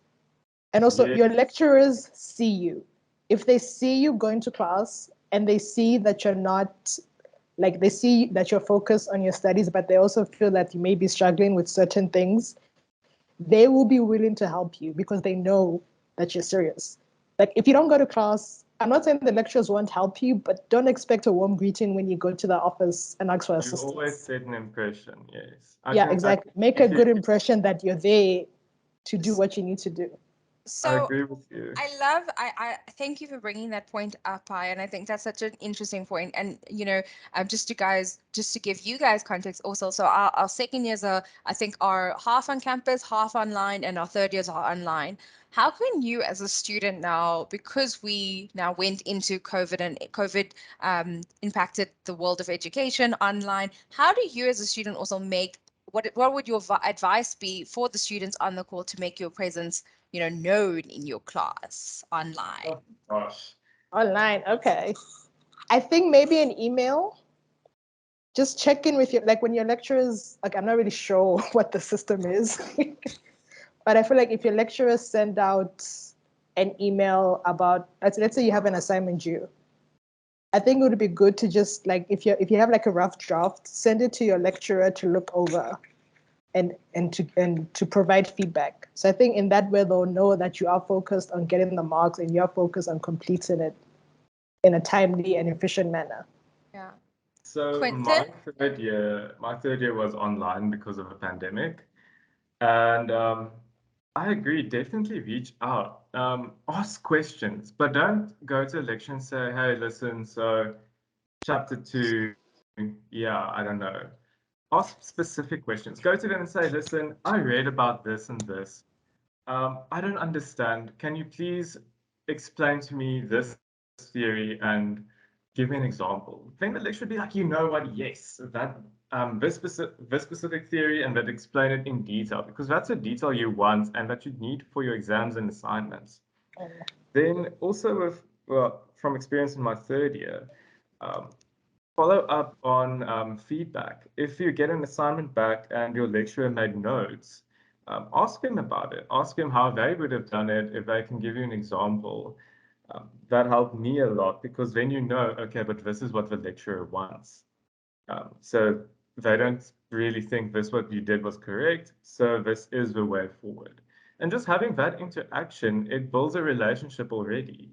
Because now they know, oh, okay, I have a student who's interested in my module. And it's an important relationship to build.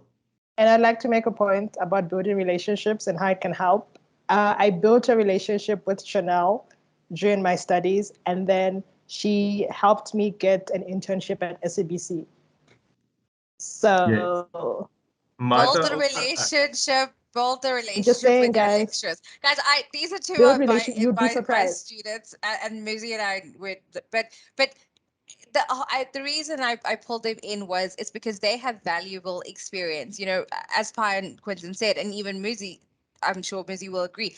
Relationships are super important. Muzi, there's a question for you here. Is it better to experience first year to get experience first or do honors first after graduating in IT?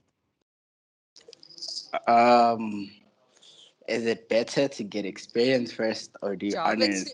Yeah. You see, Well, you that's honestly, that is all subjective. All right. I want to tell you it is all subjective. Here's why. Experience is very important within the workplace, but relationships with the people around you, as well as your fellow students and your fellow lecturers, actually count as some form of experience. The reason why I say this is a lot of employment opportunities within the IT sector aren't necessarily, yes, you need work experience. Yes, that does count for a lot of it. But I think employment base, like the base for employment is word of mouth, right? If you have an employee that does really good and has really great work ethic, and the employee says, hey, I know someone, right, who can fill this position, it's not guaranteed that you'll get the job, but it does push you as the person applying quite well, right? In my case, I'm doing both experience and my honors because I feel like it's kind of great, but I'd say figure out what works for you. If you can handle pressure, if you can handle pressure, then experience, right? And then do your honors afterwards. Because the moment that you get experience and then you do your honors, chances are you'll probably still want to work, right? But if you want to go straight into your honors, go for it. That's amazing. Everyone wants to hire someone with an honors. Actually, that's even right now. We have an open post for a developer, right? they're gonna A lot of message you. Watch all the third years message you after this chat. if they are on, actually, hey, we don't mind. So totally send your CV to libertusgh.com. We have it's admin at libertusgh.com, or you can send it straight to me at muzi at libertusgh.com. I'll probably put it on the chat, Please but put it on the chat. okay, I'll put it on the chat and then just. Okay, wait, no, I don't want my email spammed, but yeah, go for it. Put the Yeah, just admin. Put the CVs. admin on. I'm gonna put the Put the admin. admin. Put the admin. Yeah, but yeah, so we have an open post, and what we look for a lot is things like we do look at experience, but if you have an honors, that also counts quite a lot into what we look at. So I think basis, or to answer the question, it's subjective based off what you can do as a person. If you have great work ethic, it'll show up regardless of where it is, either in your marks or in the experience that you Yes, get, and absolutely. both Yeah, that's true. and both will definitely play a role in how you go about after school or I after studying. completely agree. Very Yeah, important. because Quentin, so Quentin, I'm going to move to Quentin now, and yeah, thanks, Mizzy, for that. I totally agree. I think, for someone who's done our honors and a master's, studying is subjective after your degree. I think it's important to finish your degree. I think some people go and work and they don't do an honors and they become successful. Pi I doesn't will have do an it. honors. I'll get She, to it but, eventually. I just but keep postponing it. but also sometimes in the work field that you are in, and the student, what the students need to also know is that the work field that you're in doesn't maybe require an honors. A lot of And that's true entrepreneurs, because a lot of entrepreneurs don't have honors. They have short courses, they have skills. Pi, you were saying? and if you go into the work field, you'll be surprised that you might want to do your honors in a different angle. Like, for example, Exactly. if I hadn't gotten my job so soon after graduation, I was going to do my honors in like English. But now, after working for so long, I do feel like I want to go and do my honors in something like gender studies. So I do feel like if you don't have to go straight into your honors if you don't want to. Sometimes just go into the work field and figure out what you like and what actually works for you, and then you can take it from there. Quentin, you also I mean, you've been out a year now out of university, and well, you only it's started great. you only started your honors now. So, why did you delay that process from your side?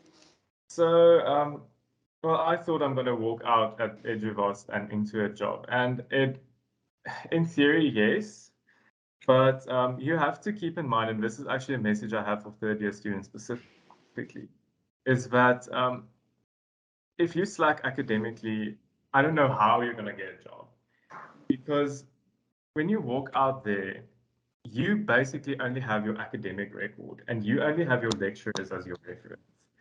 I promise you, they will phone your lecturers.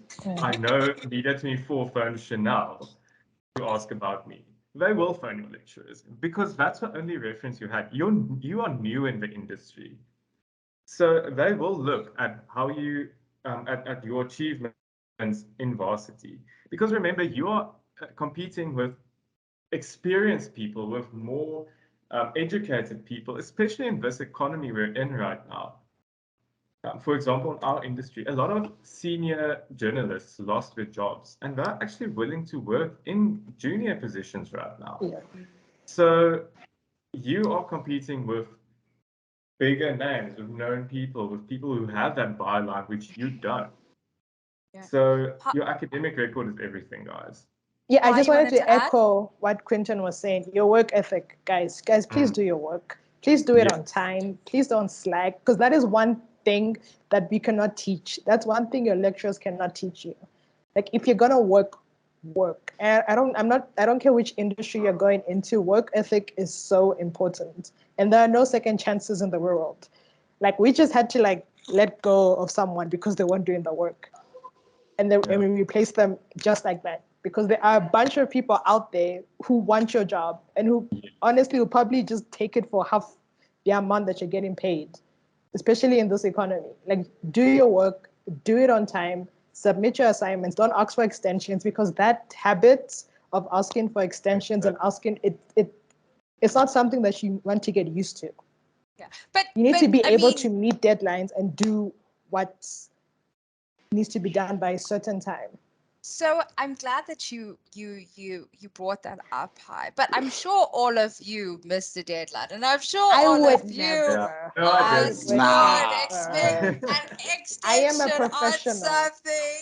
No, I let's am be a Oh, professional. realistic. This also, is, and I'm going to put all three of you on this time because it's easier to say it now when we're in the workforce. Don't miss your deadlines. Don't, your work ethic is super important. And I agree with you 100%. But all of you as students, and I'm sure at some point you missed the No, deadline, no. ask for an That is extension. one thing that I will hold to myself, is the fact that I never asked for an Okay, extension. Pi didn't ask for an I would extension. lie. You asked for see? extensions. I would lie. I asked. Listen, see my year, right? We asked for extensions wherever we could. I don't want to lie to you, right? Listen, extensions, missing a deadline. Sometimes you just, in life, sometimes you need to take an L, guys. Be serious. Sometimes you just need to know which assignment needs to be submitted first. And if you have two assignments due for one day, you have to Time pick one. management. Time management. Time So management is So important. I definitely, another thing, time management. You also can't teach that. We can't teach time management. That's something you have to learn on your own. Like, yes. if you need to stay home while your friends go pop bottles, stay home and let them No, go pop the bottles. There'll be another Quentin, time to pop bottles. Quentin, you've made someone lose hope. I'm worrying about getting an internship and pass the work integrated learning. No. Please motivate the students now. Don't demotivate the Guys, guy. Hold on. no, So that's not what we said. I've asked for extensions before. Chanel knows with my lectures. I've asked for extensions and it's No, not normal. at the extension. I No, but I think just what want to add to that. okay, now But let's go back to like the student's question. If you made yeah. him lose hope, let's reinforce the hope, guys. Please, can we No, guys, reinforce? don't lose hope. Don't lose hope. There's plenty of us. Okay, There's so plenty to eat. this Don't is lose hope. the work integrated learning, that internship, it's super important. But also just keep in mind that you are learning. So it's okay. It's okay to stress. Don't lose hope. You are fine. I promise you, you are fine. Find that internship, give it your all. You can make mistakes. And even to this day, Yes, it's you're something that allowed my to. boss keeps on telling me is that you are going to make mistakes. Even the most senior people make mistakes. It's normal. In fact, if you don't make mistakes, then I'd be worried. Monet is So saying it's you'll be already fine. done. No, we're gonna. I'm here to instill the hope. Bouclair, you have a question. You can go on mute and ask the panel. Okay, we'll get back to you when you unmute. We are here for you. So I want to ask you, what was the one challenge you faced? What was the challenge that you faced throughout, whether it was the third year, whether the second year? What was your challenge that you faced, and how did you overcome that challenge? Muzi, I'll start with you. Okay. Okay. um, one challenge. So, if none of you guys know, right, I decided to run for SRC second year and I was treasurer. Then I decided to run for the SRC third year and I was president, right? My challenge was time management. Without a doubt, it was time management. I'm not a social butterfly, but I am a social butterfly. I'm complicated like that, right? So I knew almost anyone and everyone who could be anyone, and let's just say going out was the common, it was a norm, and I had to learn to say no as well as manage my time appropriately when it came to school and ensuring that I had a great relationship with those that are going to build me. Right. One of the best things that I learned was that the best relationships that I have are those that help me in the future. Right. And that's when I started connecting more with my lecturers, when I started connecting more with the admin staff, Chanel being one of the people, by the way, guys. Shout out. Hey, hey. But other than that, it was basically my time management skill. And the way I overcame it was I had to take a decision to stay home. I had to take a decision to say no. I had to take a decision to say, you know what, I want to, but I can't right now. Sorry, you guys. Yeah, but that was my challenge. Pi, what was your challenge? I'm like the worst person ever because for me, varsity was such a breeze. There we go. There's a motivation. Such a breeze. No, I'm the thing is, not I feel like sure. it was such a breeze because I was doing what I wanted to do. I think that's the thing. I found my passion and I went for it. So I think challenge wise, yeah, I guess time management is probably the most, yeah, time management is definitely the one. And I remember I would spend hours in the computer lab.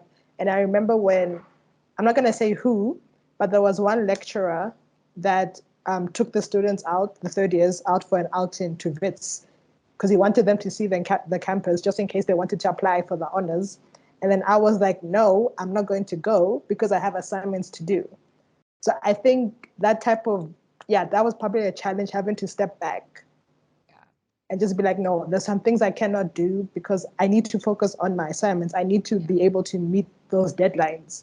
Because in third year, I'm sure there's a third years here, like it's like every week there's just something that needs to be done. Yeah. It's like there's almost no time to do it. Yeah, no, definitely. No, I'm glad that you brought that up because it's also asserting to peer pressure in the sense that maybe students can relate that maybe a group of friends that you wanna hang out with and you've got to know your responsibilities. Yeah. I'm not using, but I think from Your what I'm taking away boundaries. from that, your You need to have boundaries. boundaries. And you need to say to yourself that, okay, I can't go out. I can't maybe go to this party. I want to go to this party or I want to go have that experience, but my boundaries is not allowing me to Trust do me, that. there's no bigger party than the party on graduation night. So Let me see. There's a couple of questions. Quentin, your challenge before I get to Oh, the thing. sure, guys. Okay, so now I shared earlier that my first challenge in first year was just making that academic mind shift, which I've explained. But I can definitely agree about time management. That was a major thing for me. And like I said, it's normal. We all go through that. Yeah. But I agree also that you have to figure it out on your own. People can guide you, but you need to learn time management on your own. And yes, you are going to get due dates that are just insane. It's true, it happens. Um, but this is where you learn how to manage deadlines or your time because in the workplace, it's 10 times worse. I can promise you, your lecturers are actually doing you a yeah, favor because when now they I tell work you to, literally yeah. from deadline to deadline. Thanks, Quentin. Thank you, Muzi. Thank you, Pi, for those. I've got a comment here. Oh my God. Oh my gosh, you guys got me smiling. LMAO. I'm not gonna say Wait, I the see a full question. How thing. many years You regarded enough to have where? experience from internships? Oh yeah, I missed that. Mole, Oh mole. gosh. Okay. So how many years regarded enough? How many years are regarded enough to have experience from an internship? I think it's different because like in the media space, 3 months isn't really considered an internship. It's more like a trial to see how well you can adapt. But I feel like if you want like a proper internship, I think 6 months is like the normal time to be considered an internship. I hope that answers your question. I hope. I'm not sure Muzi? how long it is in the IT. When it comes to the IT, we don't really have a specific. Just do actually, our and to be very very honest with everyone on the board or on the Cool. panel or on the call, right? Sorry, my head's just in two places at once because just like we said, I have deadlines as well. Um, our definition of experience within the IT field isn't actually you going into organization and working there. Yes, it's that plays a major role, but it's actually the projects that you do. If you have something like a GitHub, we normally look at your repos. We normally go through your repos trying to see exactly Yeah. how do you code. Is your coding ethics up to standard? Is it up to par? We normally go through something like we hardly go through LinkedIn, but we do look at LinkedIn. But Yeah. GitHub, sometimes we even look at Discord servers because we just want to see, okay, you have a Discord server, let's see what you have. Are you contributing in your Discord server? Something along those lines. One of the latest things that we've actually looked at is it's a website. Sorry, it's a website where developers go and they just post code and they Yeah. the name, man. What's the name? Sorry. When I find it, I'll just post it on the. You'll I'll just send post it it to on the Chanel, chat. and then she'll just post it on the chat. But that's what Yeah. we look at more often, as alongside your going into the workplace. But I'd say more than 6 months is enough. For 6 months straight out is enough. With good referencing is enough. I see Mirna's on the call. Mirna, would you be able to answer? Mirna is our employability lead, and she deals with internships and experiences. Would you have? I know I'm putting you on the spot, yeah, but would you have some thoughts behind the experience from an internship, Mirna? Okay, so like I said, just want to add to what they were saying. It really depends on the company and the industry that you are going to enter into. It can even be in the same industry, but it differs from company to company. We have a company currently who has an internship running, but it's only running for 6 weeks. Um, so they range from 3 months to 6 months. On average, they are normally for 12 months. You also get internships that is for 2 years. So it really depends on the company that you enter into and what their focus and their aim is for that specific internship. I hope that answers the question. Thank you, Manda. Manda is going to be doing her workshop tomorrow. She's going to wrap up our 3-day workshop with work readiness. She's got amazing guest speakers tomorrow who's going to talk about the work industry, and she's also got a couple of webinars lined up in the block as well that talk about internships. And we've launched also a career coach as well and employability. All the information is there. So we really are giving you the best. So there's hope, guys. There's hope. Just how the panel had to form relationships with me, Manya is your key person to form that relationship in getting the jobs, in getting the internships. And she'll talk more about that in tomorrow's session. So don't miss tomorrow's session. Like that, it's very important. I have a question. I was wondering, do you think that a self-taught developer will have a hard time getting work? Muzi, I think that's directed to you. I think so. Yeah. Do I think a self-taught developer? No, I don't think so. Um, yes and no. One, self-taught means you probably don't have a degree, right? That's where the issue is. In most cases, the your CV might just be taken out because of HR, right? Since it doesn't have the necessary qualifications. But in most cases, some some organizations, the small IT startups, actually don't look at your degree. They'll look at what you have to give. And in that case, if you're self-taught, you most probably have either experience freelancing, or you have experience within your GitHub and in real world scenarios. And then that puts you a step ahead when it comes to working inside an organization, and in terms of the experience. So that it's a 50-50. The IT field is the IT field is very 50-50 like these days. It's quite fair and unfair at the same time. But you shouldn't have an issue finding someone who's willing to listen to you. Getting in is a different issue. That's where you have to prove yourself that no matter the degree, I still have the work that can say, listen, I have it. So that's where IT becomes a bit of a hassle, but it's worth it at the end. Yeah. And remember, guys, for the other students on the course, the law guys, the finance guys, all of these tips still apply to you, even though our panelists, study journalism, IT, I study journalism.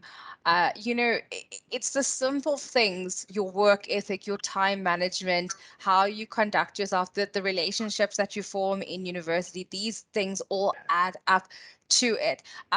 There's a question. I'm absolutely nervous about doing IT. I studied marketing, and obviously that was worlds apart from IT. Any tips, things to expect on what to avoid? Or you just gotta wing it, Miss. But you study marketing. I'm confused. Sorry, I don't understand the question. Please, So let me just repeat it. Yeah. the student practically studied marketing, and I'm assuming that now he's doing IT. Oh, Obviously, now marketing and IT are completely two degrees world apart. What tips and things would they need to expect, and what to avoid? How is, I suppose, IT different from marketing? IT isn't different. I think marketing, for actually personally, I think you studied the perfect degree, marketing. Because if you studied marketing, you can market yourself. Like if you did marketing, you can market yourself in anywhere. Like if you can market yourself, I promise you, you can get any job. I promise you, you can. Maybe I not any concur. job. Sell Yeah, yourself. like Yeah. if you Sell can market yourself, yourself, guys. trust me. Like if you can sell yourself, anyone. Like if someone believes you. But yeah, in terms of tips, there are learn basic code ethics, like coding standards. Um, just make sure you stick to the coding standards. And if you are planning on becoming a coder, if you're planning on becoming an analyst, because the IT or the IT field, in terms of computer science, is very broad. And then just, man, be have an open mind, because IT is needs you to think outside and inside of the box. Like you'd have a challenge that might not be fixed in the most orthodox of ways, so you need to think of something else, and you might have to be willing to have some sleepless nights here and there, and here and there. I think that's for everyone. I think Yeah. study in itself is you experience the sleepless nights, One but or two, not too much. I'm an activist of you need sleep. So if you're Yes. killing yourself until 2 o'clock in the morning and you're having 1 hour, not good for you, not healthy for you. The wellness team spoke Your about that. brain physically can't A function. healthy Yeah. mind leads a healthy body, leads to a healthy soul. It's just you have to fix this in order for this to function. Yeah. So thank you guys for joining us. Our time is up. I want to ask the last question. What do you think students can do to be more proactive? Pi, I'm going to start with you. To be more proactive, set out your priorities. Number one, because you need to. Why are you there? Okay, let's just I put it asked all on this the table. question to Pi in her first year. Why is she studying? What was my answer? I said for vibes, right? I was just like, yeah, just Yeah, I for the remember the vibes. conversation very clearly. I asked her the question, why are you studying a journalism degree? She says, I don't want to be a journalist. I want to be a writer. Now she's a journalist. I'm a And writer. Okay. yeah, but I'm she's a a writer with journalist. I'm a writer with a journalist degree. Anyway, Continue. the best way to be proactive is to set out your priorities. Why are you here? Are you here to get a degree? Sharp. How can we get that degree? Assignment on time. Okay, now what? How can you put out your assignment on time? What do you need to do? Research. One thing I did, okay, whether you stay on res or wherever you are on your room, set out a calendar.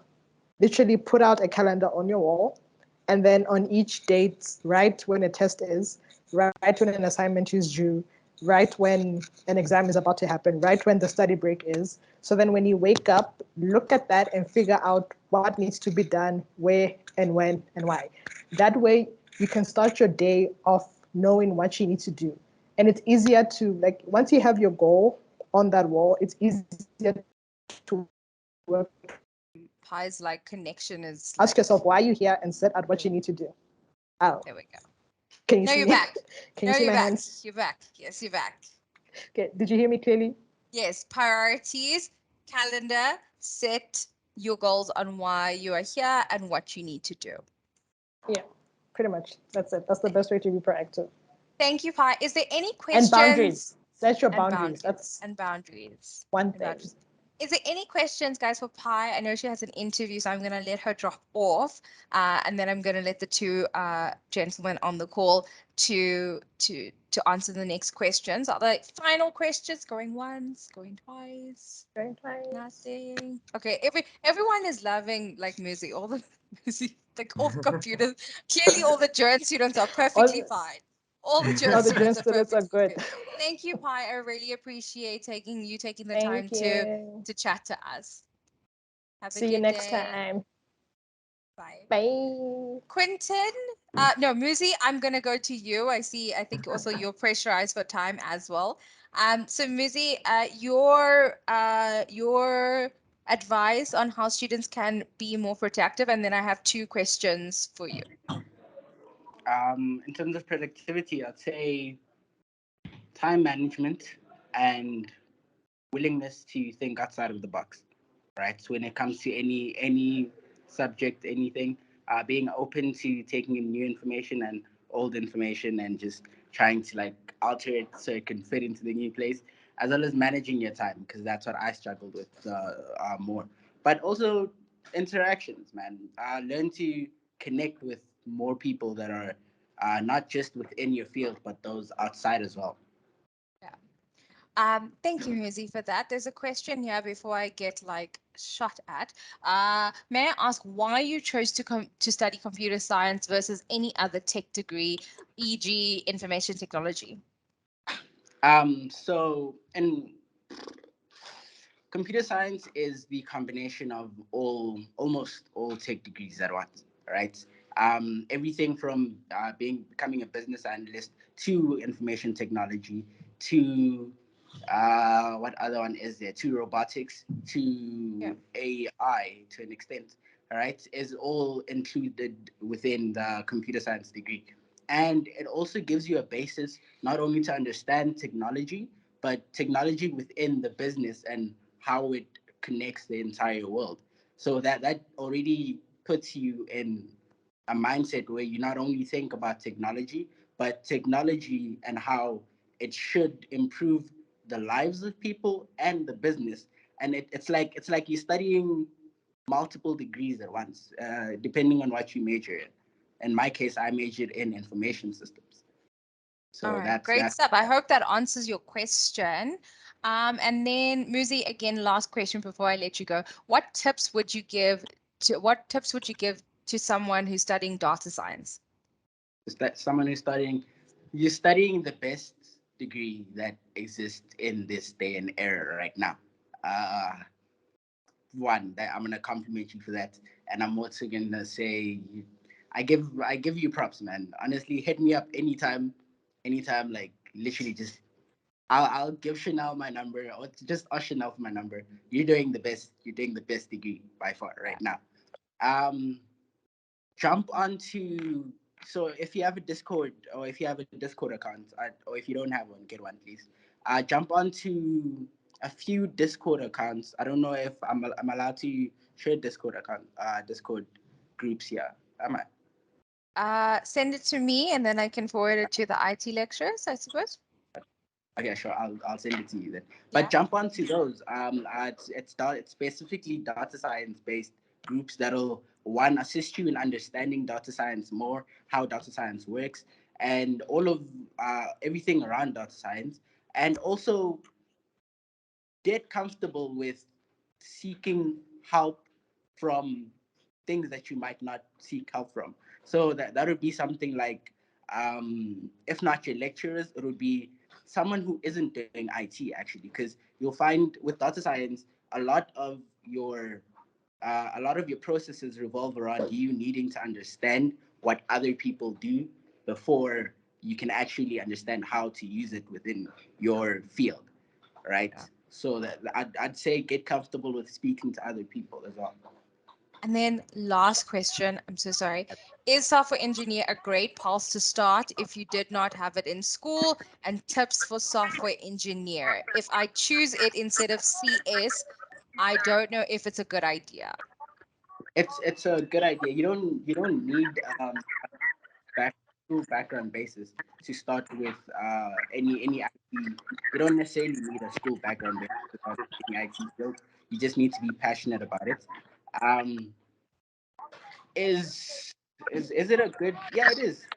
I mean, at the end of the day, it's a question of what are you trying to do afterwards? Are you trying to develop software for a specific purpose, right? If that's the case, then software engineering is your case. But if you're trying to fix the world's problems, then maybe ask yourself, okay, well, what can I take that'll open me up to one, discovering the world and everything that the world has to offer in terms of technology, and two, discovering how technology can assist me in figuring out these problems, both on many fronts. That would be in the security front and in the just normal software front. So that would be everything: the back end, the internet, and going backwards. Awesome, guys. Is that I hope that was our last question for Muzi. If you guys want to get into contact with Muzi, please email me. Then I can give Muzi the questions, and then he can get connect with you on that stuff. But again, Muzi, thank you so much for joining us, for sharing your thoughts, for being open and honest about your experience as a student. I really appreciate you taking the time. Thank you so much, Chanel. Thank you guys for having me. And who knows? Who knows? Maybe I might just the panel. I might just ask one of the panels to just help me. Like Quinton. Quinton's at News 24. If like, hey, we should really talk, man. We have something amazing in this company that you I'll should hook look at. I will hook you guys up. I'll connect you guys with each other Definitely. offline. That'll be lovely. Quentin, Thank you so much. quickly, your stuff, your Howard students, how can students be proactive? Sure. Well, I definitely just say that focus on the future. Just keep it in mind, whatever you do, because remember that what you're doing now is probably not what you're going to do in even 10 years' time. It will be in that direction, but I mean, I walked out at Eduvos thinking that I'm going to work in newspapers and politics. I ended up in broadcast journalism. So always think of all the possibilities and try to learn as much as possible. Read up, do research, ask your lecturers about their work experience and what they've learned in their careers. That helped me a lot, actually, surprisingly. So that's definitely something you should just have a chat with them and just ask them about how they ended up where they are and learn from their mistakes. They will definitely tell you what they did wrong. Thank you so much, Quentin. Thank you also for taking the time out of your busy schedule. I know the media industry never sleeps. I don't know where you find sleep, but thank you so much for also sharing your words of wisdom with our students during the short and brief chat of how to turn failures in opportunities. Well, you've heard from the panel. Thank you, Quentin, so much for It's joining only a us. pleasure. Have a good day. You too. Bye. Thanks, guys, for joining that the session. I hope this was engaging, and I hope you also learned from it. I mean, I think what we all can take from Pi, Quinton, and Muzi is that they were all one students. They deal with the same pressures that you deal. They asked for advice. I mean, Pi had it easy because she ended up in a degree where it was easy. It was something that she loved. Maybe you're stuck in a degree where maybe it's not the right choice, but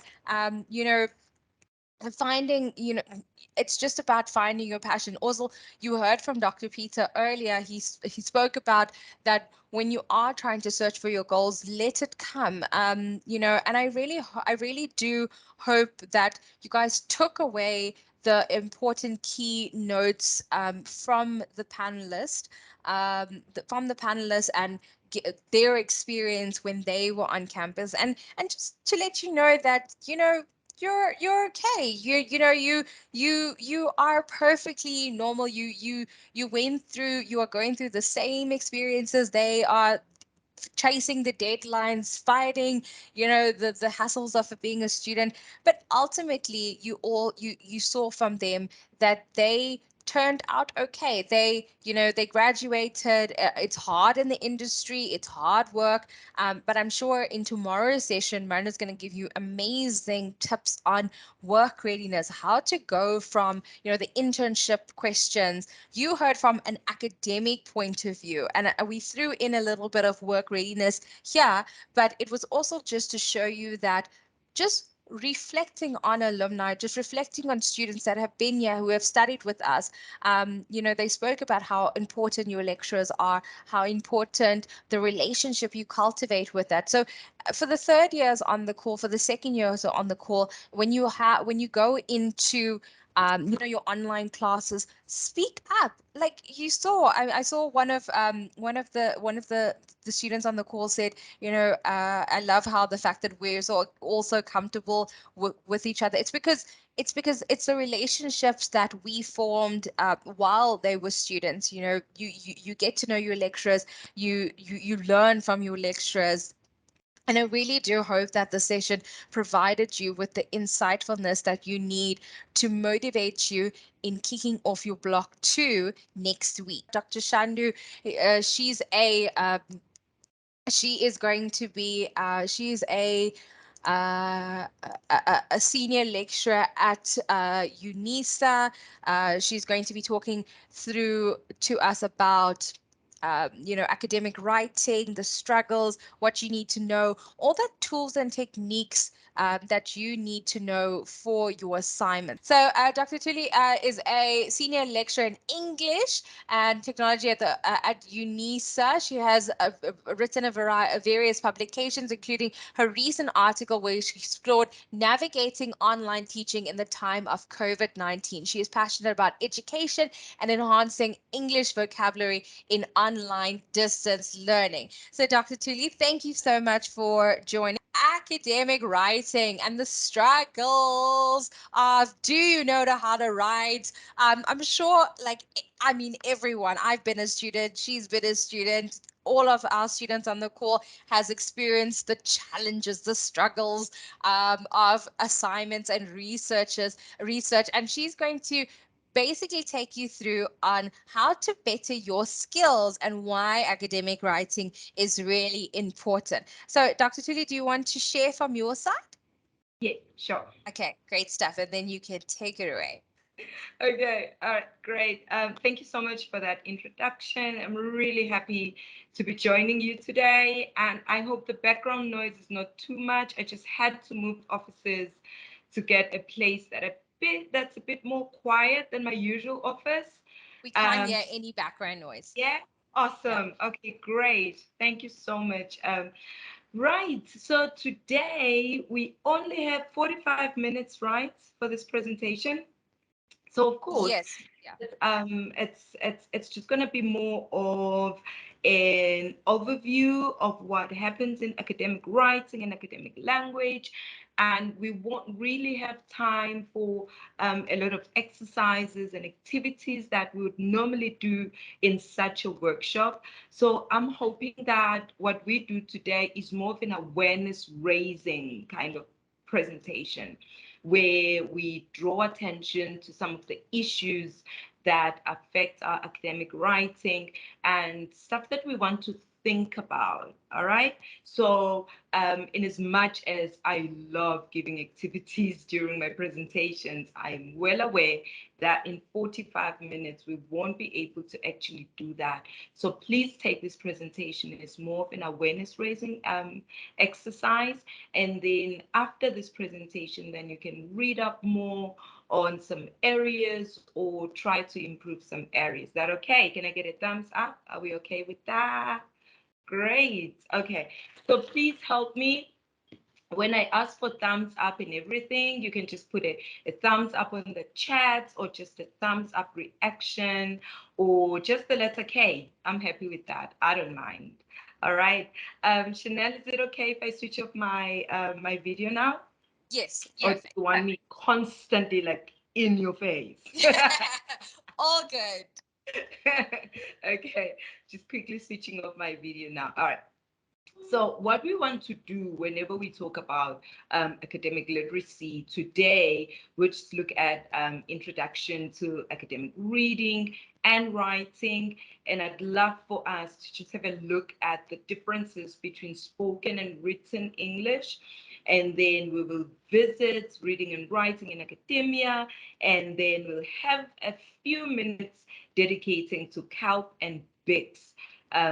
For some of you who are in languages and communications, you might be familiar with these. And those of you who are not, I'm very happy to be introducing you to CALPing and BICSing. Well, that's how we refer to them with some of my students.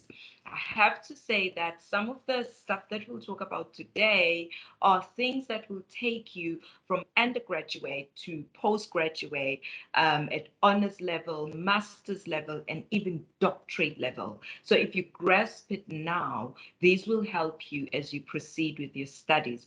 As you know, I'm at UNISA, so I'm in academia, so I always push people to go beyond your junior degree, go beyond your diploma or your certificate or your first degree, because the higher you go, the more you explore some of the concepts that are just at the beginning with your junior degree. So whatever I say today applies even when you go for your honors, your masters, and your doctorate. All right, let's start here.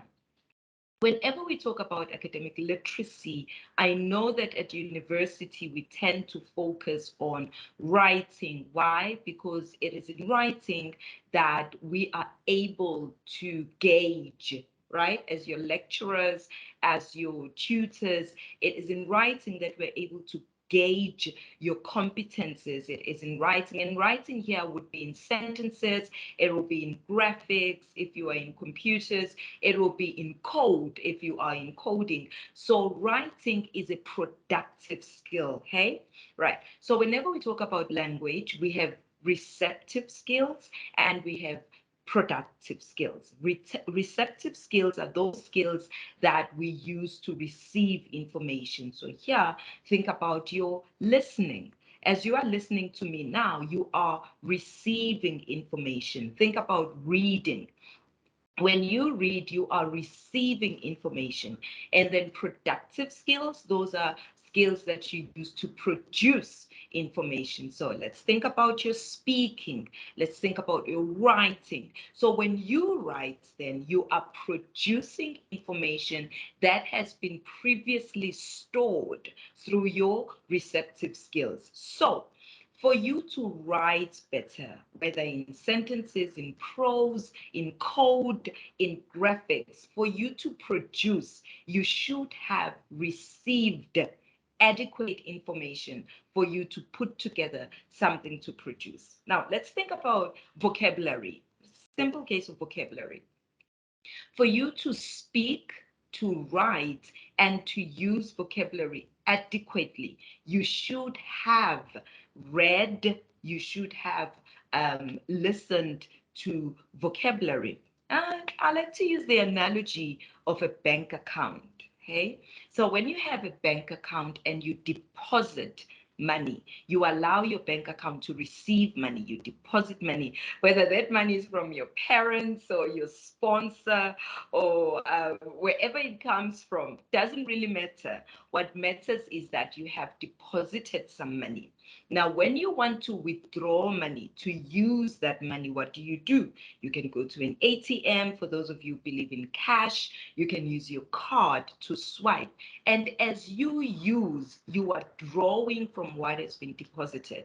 Let's take vocabulary. If you have not deposited adequate vocabulary in your mind, which is your bank now, if you have not deposited enough, what does that mean? It means you have a shortfall. You have a shortage of vocabulary in your account. And what happens when you want to use your vocabulary? You are short. You are short of words. You are short of how to express your ideas. Have you ever seen people who walk to the ATM around payday, the 25th or the 30th or the 1st? Those people walk to the ATM with such confidence, right? They walk there and they don't have any doubts that there will be adequate money for them to withdraw. It's the same thing with writing and speaking. For you to write confidently, for you to speak confidently, you should have deposited enough. Now, see people around the middle of the month and they know that they don't have enough in that account. Even the way they walk to the ATM as they punch in those digits, they are unsure of themselves. Sometimes they're sweating because they know they do not have enough in their repository. They do not have enough in their bank account. So for you to write confidently, for you to put together your assignments, for you to write even successfully, you should have invested in reading. Because if you do not have time to read, then you do not have the time or the tools to write. And that is taken from our dear friend Stephen King. I am a fan. All right, so let's start there. Let's agree there that for us to be able to perform successfully at university, in our assignments, we should have invested, right? So when we talk academic writing, we are looking at the interplay, we are looking at the relationship, we are looking at the commonalities, we are looking at the meeting, we are looking at the conversion and the convention of academic rights or academic language, academic reading, and academic writing. What does this mean? We want to make sure that we have the language that is at the right level for us to read adequately and successfully at university level and be able to write adequately and successfully at university level. So when we talk about language in general, we're looking at spoken language, we're looking at written language, we're looking at the style that we use. So sometimes when your lecturer or your tutor comments on your assignment, they might say you are using incorrect style. Style means that you have taken the language that you use with your friends and you've used that language to write an assignment that speaks to genres, it speaks to the style. The language might be correct, okay? You might be using English, but you are using inappropriate style. Okay, before I go on, how many of you, and you can use the chat to like give us a thumbs up, a smiley face, a thumbs down, and so on. How many of you can say to me with confidence that you know English, the English language? Raise your hand, put I am, put K, put whatever that says you know the English language. This could be you know it because you were born speaking it. Your parents are first language speakers.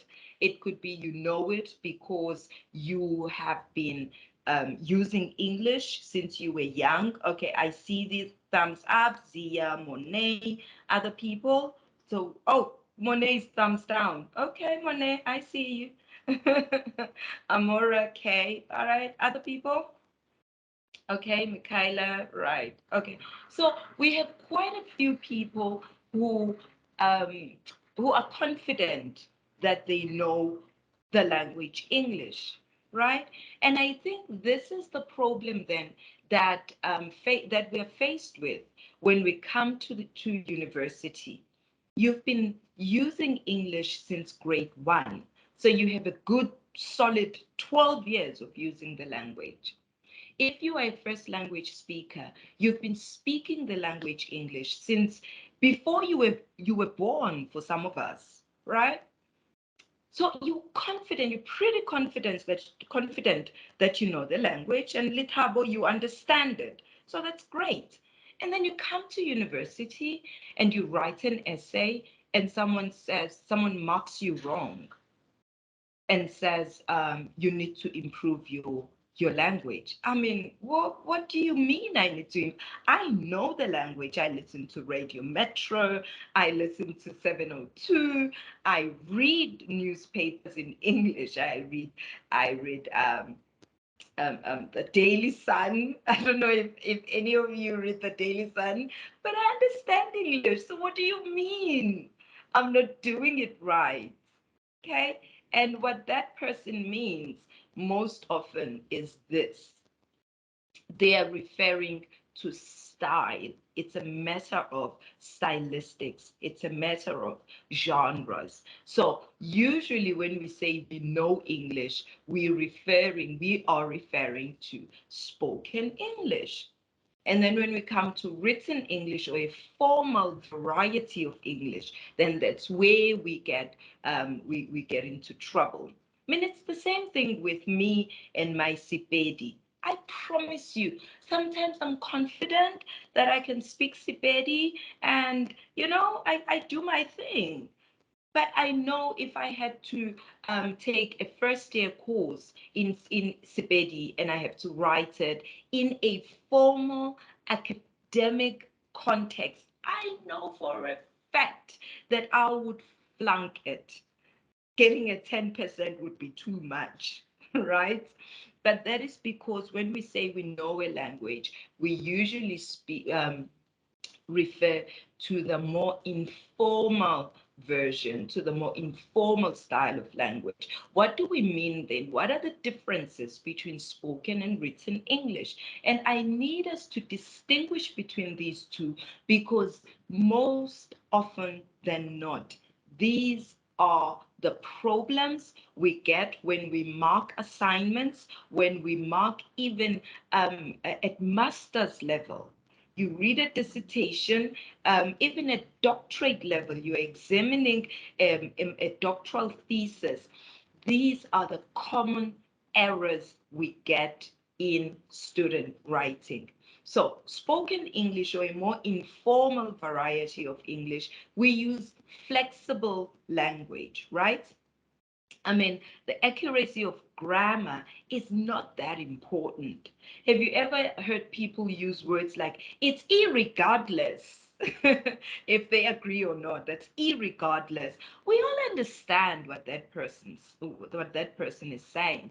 But when it comes to the formal version, to written English, to the type of English that is required for your assignments, we need accurate grammar. And in English, the word irregardless does not exist. Huh? Words like, I will try to can find a person. Oh, I can be able to help you. You can get away with that in spoken English, but in written, formal, academic English, um, to can be able to does not exist. It's incorrect, and you will be marked down. For spoken English, we can use contractions. Can someone give me examples of contractions? Yeah, use the chat. An example of contraction? I'm going to put one there in the chat. We say that when we speak. Gonna, can't, won't. Thank you, Donay. Huh? Can't. Yeah, there we go. Want. Yeah. So we can do that. But when we write our essays, we are not allowed to use contractions. Not unless we are telling a story, your assignment requires that you write a story and so on, but that is not allowed. In when spoken English, we can use emotional language, biased tone. We can say things like, "Oh, I'm so sorry," and it's unfortunate, and so on. But then when we come to academic writing, we are interested in using a more neutral tone because it's not about you. Come on, it's not about you. It's about your text. It's about your assignment. It's about what you want to submit. It's not about you. It's the same thing with estimated and assumed and implied information. So when I write a report, a business report, and I say, "Oh, the workshop at Eduvos was attended by many students." What does that mean? Many is relative. Many is estimated. But when you write your assignments, you want to stick to factual language. And this is then also related to writing research reports. When it's factual, what we mean by factual in academic writing, we mean you can support it with references, okay? So that someone can go and check those facts. So when you say in South Africa, um, in South Africa, there's a large number of students who are of people who are unemployed. What is large? Something that's large to me might be, well, negligible to someone else, right? Okay. And then in informal English or spoken English, we can use non-standard English, right? We can say sentences like, I was like, huh? And he was like, mm-mm. And I was like, oh, no, you didn't. And I was like, no way, right? Because it's spoken English. You have the people you are talking to, they are right there in front of you and they understand. We can even use body language and non-verbal cues. We talk to the hand. No way. No, dude, come on. I was like, but then try when you are writing your assignments, you need to use standard English as much as possible. And what do we mean by standard English? We mean correct sentences, correct grammar, correct vocabulary, correct spelling, because we cannot afford to put incorrect spelling. Let me tell you a very disgusting story, true story, something that happened to me. So I received this invitation from this from this organization, and they wanted me to speak, and they wanted me to do some presentation or the other. And I'm reading this letter, right? Um, then you miss one comma, and the whole sentence has changed, right? You miss one digit and one letter, and the whole sentence is changed. So make sure that you, after writing your essay, your assignment, you go back and you revise it. Okay? You go back, you revise it, you check that the spelling is correct, and you check that that's the word. It's not from, but it's from. For example, that your punctuation is correct and all those things. Okay. So what I will do, I will share this slide, so the slides, all of them, so that you'll be able to check all of these. I need you to use this to check your assignment. After writing it, go through all these and check that you have used written English. Now, when we talk about academic reading and writing, we are talking about what we call fluency, accuracy, and using L1. By L1, we mean your first language, what used to be called your mother tongue. But now when we say mother tongue, people who were raised by single fathers then say, no, but I don't have a mother tongue, I have a father tongue, and it's a whole debate. So it's better when we say it's L1, first language. What do we mean by fluency? We mean the flow and efficiency. We mean that when I read your essay, when I read your assignment, I want to read it and grasp meaning with, okay, maybe some grammar mistakes. Okay. But we usually have fluency when we speak in spoken English.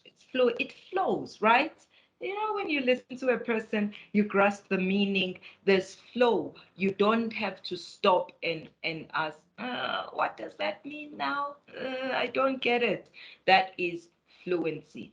But then in academic reading and writing, we want to balance fluency, the meaning, and accuracy, your correct grammar, correctness of vocabulary and verb forms. It doesn't, you know, I've heard people who say, oh no, but as long as people will understand what I'm saying.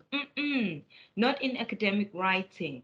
Yes, we want to understand what you're saying, but we also want you to be accurate in what you're saying, because sometimes lack of accuracy will affect fluency. Now, when we have writing workshops, we spend maybe 2 or 3 days in writing workshops. We start from vocabulary, and then we look at how to build sentences that are fluent and accurate. I know you might be laughing and saying, oh, come on, you can't be teaching us sentences at university. Yes, we have to teach you sentences at university so that your sentences make sense, your sentences have a single idea, what we call one main idea, and that your sentences are fluent and accurate. We also speak of paragraphs, where your paragraphs have to be fluent and accurate. And we have to see that each sentence in a paragraph forms or has a particular purpose. So when we write paragraphs, we don't waffle, waffle, waffle, waffle, waffle, as long as I have, you know, something to show. Each sentence in a paragraph has to speak to the next sentence. There has to be a relationship between your sentences, and your sentences have to have a purpose, right? So make sure that your sentences and your paragraphs are fluent. There's a flow of ideas, but then we also need them to be accurate. Now, that's what we want in academic reading and writing. This one for me, L1 as a resource, is very important, especially in the South African context, where we know for a fact that we have more people who have other languages as a first language than English, right? Now, your L1 can be a resource. You can use it to strengthen your English, or your L1, your first language, can be a hindrance to your writing or your speaking or to how you use English. Let's take vocabulary, for example.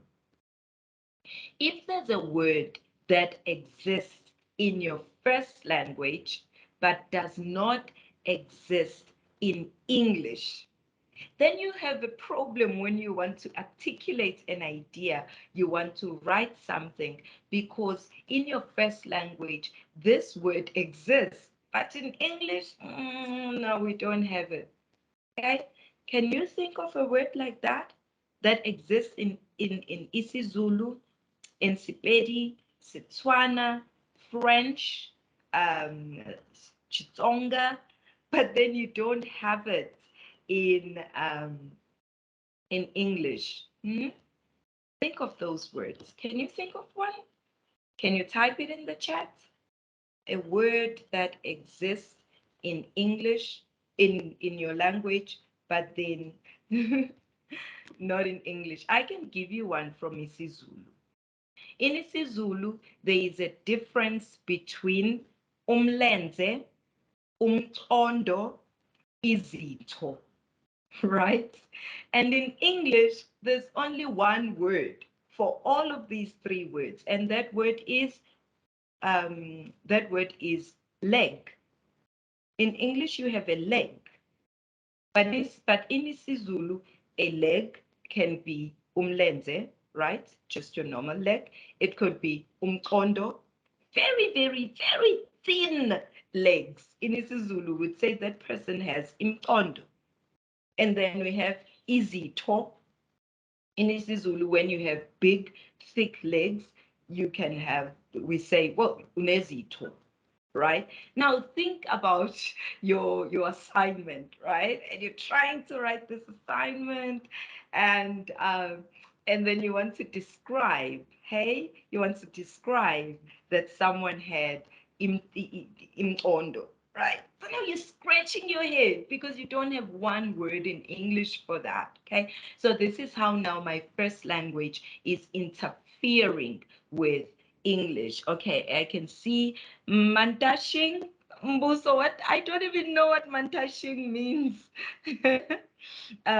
Retrouvaille, Victoria, thank you. Mamnani, yes, Lisa. Oh my goodness. Thank you so much, Lisa. Thank you for using Mamnani. So, so now you find a student who's writing an English essay and they are referring to a small mother. Because in English, we only have aunt. Whether it's a big aunt or a small aunt or mamncane or mamkhulu and so on. Another one is cousin. Cousin. How many of you have heard people or read something that says, and then I spoke to my cousin brother?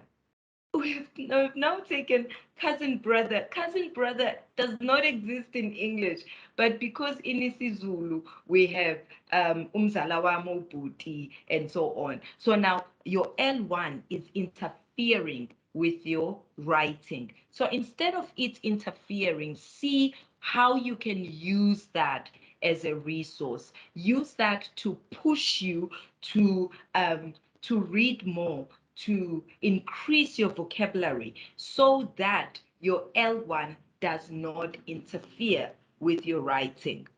I know, hey, I have a cousin sister. um, the German word wanderlust or wanderlust doesn't really have a direct English translation. I agree. There are words that we do not have translations for in English, but we need to beef up our vocabulary so that these words do not hinder our writing. Sentences. Oh my goodness. Sentences.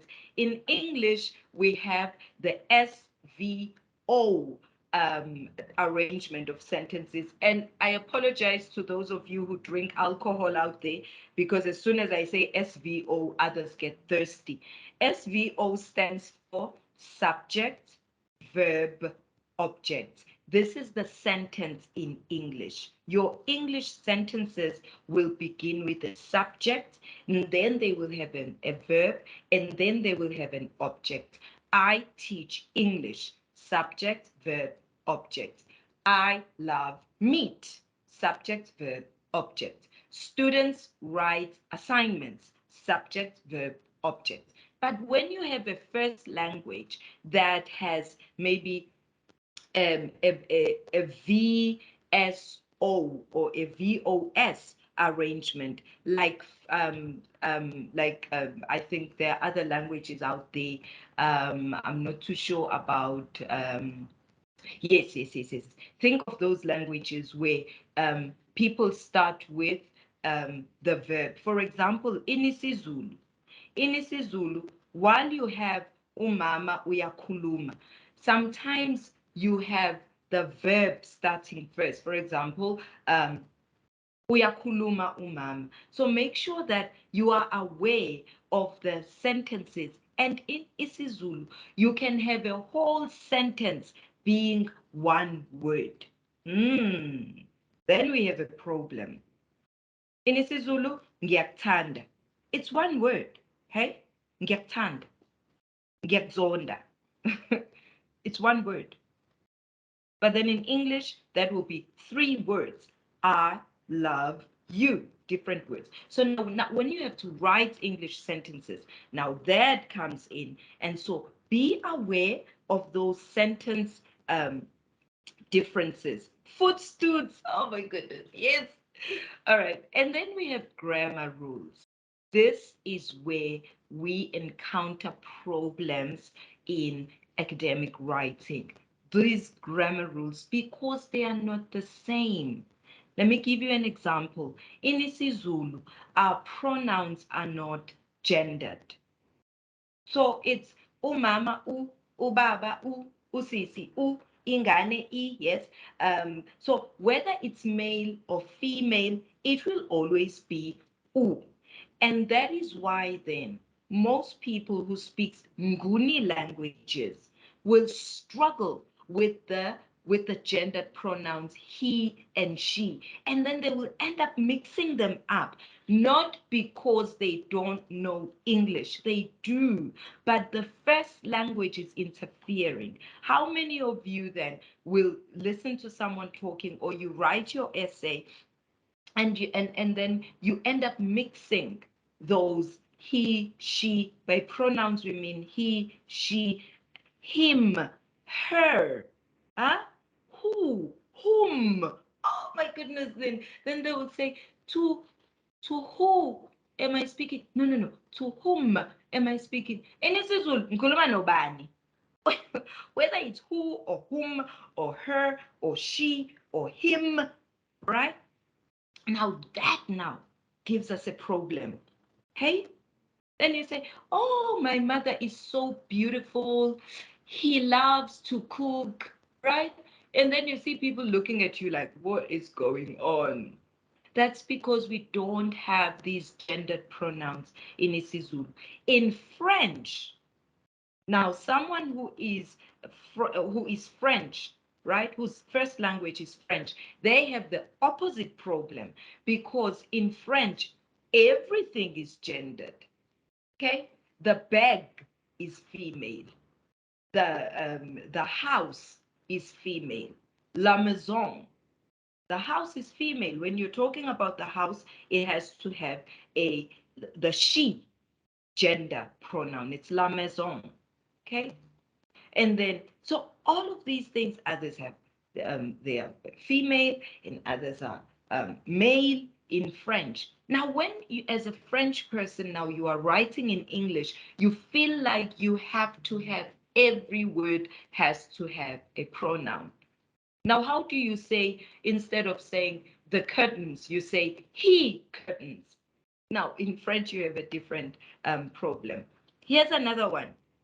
In Nguni languages, we don't have prepositions. We do, but all our prepositions are ekameleni, ekompyutheni, emotweni, ekhishini, encwadini, ekhaya, esibhedlela, In English, you have in, at, on, under, right?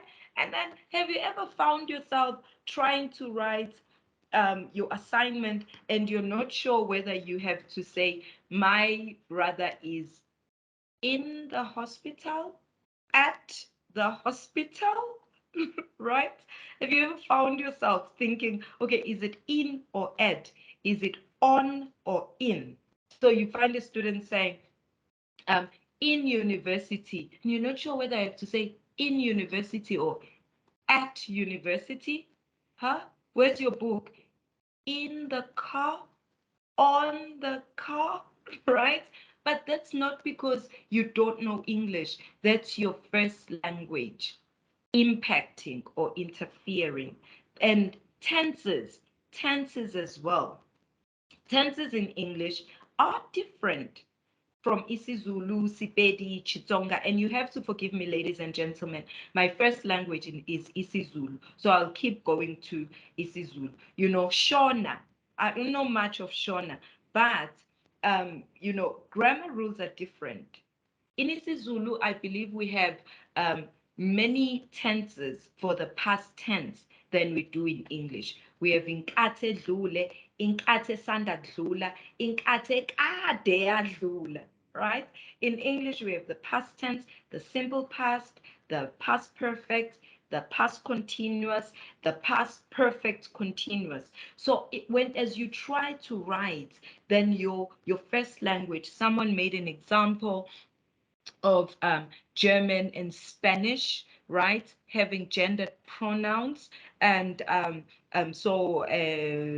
like and the, they are also gendered. And someone just said, an Afrikaans person, I still struggle with is and are. Yes, you're so right. You're so right. Because again, grammar rules in Afrikaans, we have is, right? The kenners, S. They boeke, S. And then you come to English, it says the children are. My books are. And so, and you're right, I get this from students who have an Afrikaans first language. You know, they will say, oh, these children is naughty. That's the Afrikaans interfering. Ooh, these people is naughty. These people, right? So you're here now, and you have to write English, and you know your plurals are interfering. Okay, your this and your these, your plurals are interfering, and then you have your culture. Culture has a way of interfering with your writing. How? Most African languages with the African culture are more, we use the word circumlocutive, locutive, circumlocutive, okay? It's circumlocution. It means being indirect whenever you speak or you write. Because in our culture, you do not just come to a person and say, hi, could I, could I borrow a pen? You don't do that. You circumlocute. You go indirectly. You ask how they are. You ask how their family members are. You ask if they are well. Yeah?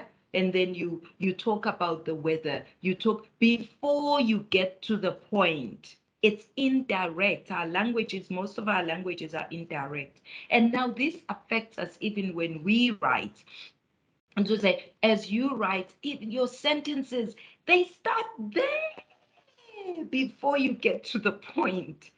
Before you start writing about what is expected, you have long sentences and long paragraphs. And then as someone marks them, they begin to say irrelevant, irrelevant, irrelevant, irrelevant, irrelevant. Why? Because your culture has interfered. Okay. All right. And then you have cultures that are more direct.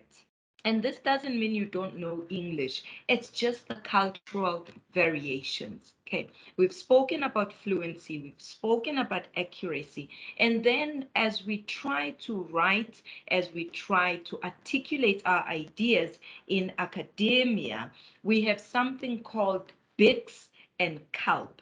BICS is basic interpersonal communicative skills. Remember earlier when we spoke about spoken English? That spoken English is basic interpersonal communicative style. What does this mean? It means sometimes we use the word colloquial, colloquial. Your assignment, even though the English is correct, but your assignment is colloquial. Your assignment is chatty. It sounds like you are chatting when you should not. So sometimes with bigs, please note that it is not just spoken English, but sometimes even in written English, people transfer interpersonal communication skills to their writing. Why is that? Because we are so used to a pseudo writing place, context. When you type messages on Facebook, What is happening there? You are typing, you are writing, but in actual fact, you are speaking. You are speaking through writing. When you type a message on your WhatsApp group, you are typing, it looks like you are writing. So it's pseudo talking, writing. It looks like you are writing, but in actual fact, you are just using basic interpersonal communicative skills. Beware. Do not transfer your WhatsApp language, your Facebook language, your social networking language to your writing. Why? Because when we write assignments, we are looking at cognitive, academic language proficiency, CALP. How are these different? In cognitive academic language proficiency, we use, remember my earlier table? This one, cognitive academic language proficiency is here under your written column. It's accurate, it's factual, it's neutral, and it is concise, right? Please, I would beg you to say, as you write your assignments, lean towards CALP. When we talk about academic literacy, if we had to summarize everything in one concept, we would summarize it to CALP, cognitive academic language proficiency, using complete sentences, using factual language, using formal language style, making sure that you are consistent. You are not mixing American English and British English, right? That is CALP, because you cannot mix American English where you say you analyze with a ZE and then in another paragraph you analyze with SE. You cannot do that in CALP. So please read up on CALP. Please make sure that you focus on it. So we've spoken, right? I'm summarizing now and I see I'm out of time. We've spoken about accuracy and fluency. Complexity means, come on, you cannot write the same at the same level as someone in high school, as someone in primary school. There has to be some level of complexity. What do we mean by complexity? We mean complexity of vocabulary. You cannot say in your assignment, there are things that affect some people and these things, oh, come on, you're at university now. Things could be phenomena, things could be aspects, things could be components, right? You're at university now. You cannot use words like nice. How was your weekend? Nice. How was the movie? Nice. How is your new boyfriend? Nice. How was the food? Nice. You are at university now. Improve your vocabulary so that you run away from words nice and good, unless you fall under that political party. Good at university? No. You don't write good essays. You write comprehensive. You write you write impressive essays. Good doesn't exist for you at university. Okay, and these are just summaries for you that that you can use. I just included them here for you to read up more. And with those words, let me thank you for your indulgence. Thank you for this time, and I hand back to Chanel. Thank you so much. Thank you, Thank Dr. you, Judy. Dr. That was Judy. That was amazing. amazing. And I loved how you spoke about the different variations and how we struggle with English. And sometimes English can, even as an English speaker, it is the most challenging language in society. And your presentation was so fascinating. And thank you so much for taking the time to provide your knowledge, your expertise in this area of focus. Um, So I just want to see if there's any question, guys. I see Grammarly is very helpful tool to use when writing formal reports. For formal emails, some might also struggle with formal versus informal language. Yeah, okay. But it's so nice to keep things simple. Thank you. There's a question here, Dr. Tulu. What can one do to improve English speaking? Great. Thank you so much for that question. There's no other way. It's through reading. I'm so sorry. There's nothing else I can. I promise you, I can give you some resources, online Yeah, resources sure. That would that be you can great. use. I'll just type them on the chat, and then you can just always just go there and use them, right? So there are online resources, but the sure way of doing this is reading, because when we read, we invest, we deposit. Reading, we deposit we deposit spelling, we deposit vocabulary, we deposit all these other things that we will need to write. And then just 1 second, I'm just gonna paste this here. Another resource that I really like, and I'd like you to just do that with your phones. Go to your app store and download dictionary.com. Oh man, dictionary.com is my go-to app, right? It's on your phone, and each day you get a new word that you get each day. But more than the daily word, you also get very short lessons on grammar. So, for example, they will say, what's the difference between this word and that word? And then it helps you. And then, or sometimes they will say, you just mini lessons on grammar. So please download that. So today's word is called canon. I've never used it before. Oh, wow. But I've never yeah, used it myself. it's a new word, and they give you the pronunciation. There's also you can canon. Did you hear that? Yeah, yes. Uh-huh. So it tells you how to pronounce it, it tells you how it is written, and it gives you examples of how you can use it in a sentence. So that's another way you can use your dictionary.com. And then you can also, I used to love playing vocabulary games, because I told you earlier that I'm not a first language speaker of English.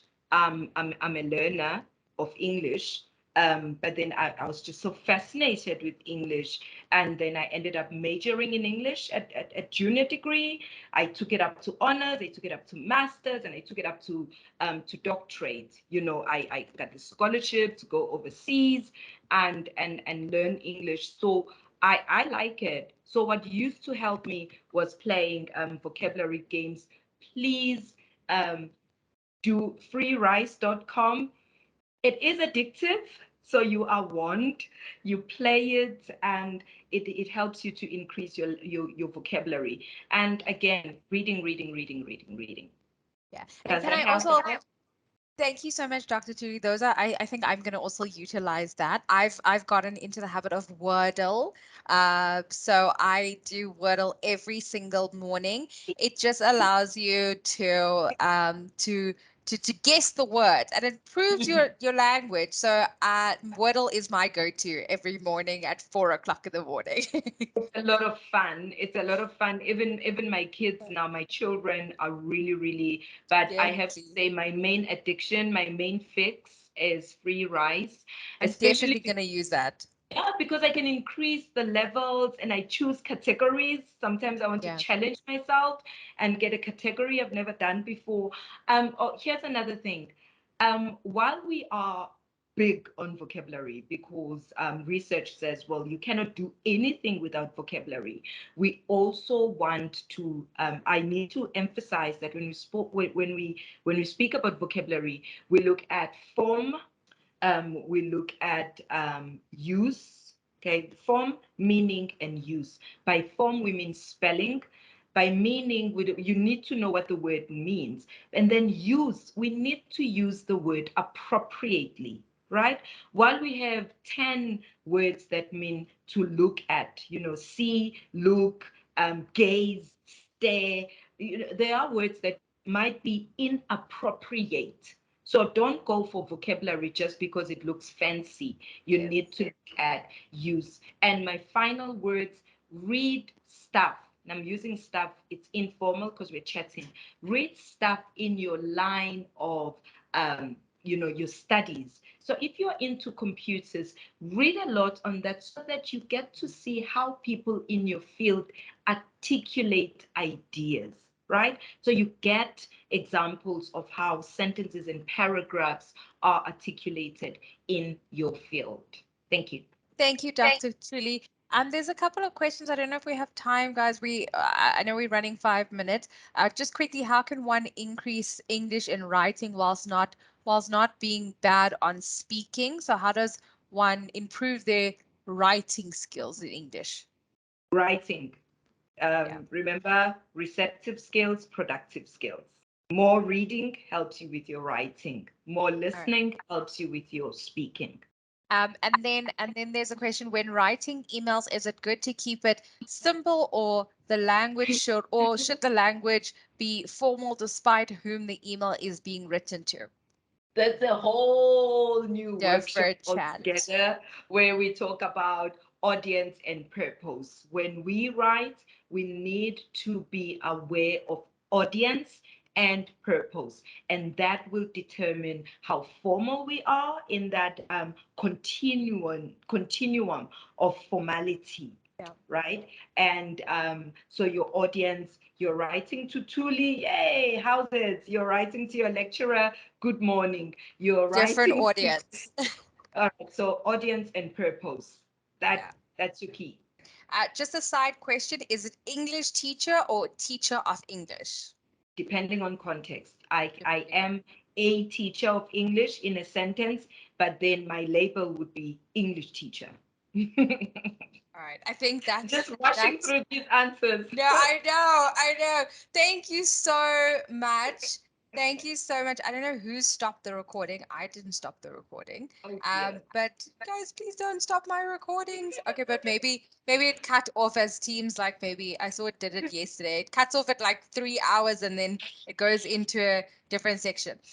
But thank you so much, Dr. Tuli. I really, really appreciate you taking all the time to come and speak to our students and really just like providing insightful information that's going to hopefully help them in their academic journey. Guys, I'll also touch on audience and thank you for these questions. It also helps me prepare for my webinars that we're going to do at a later stage within the block course.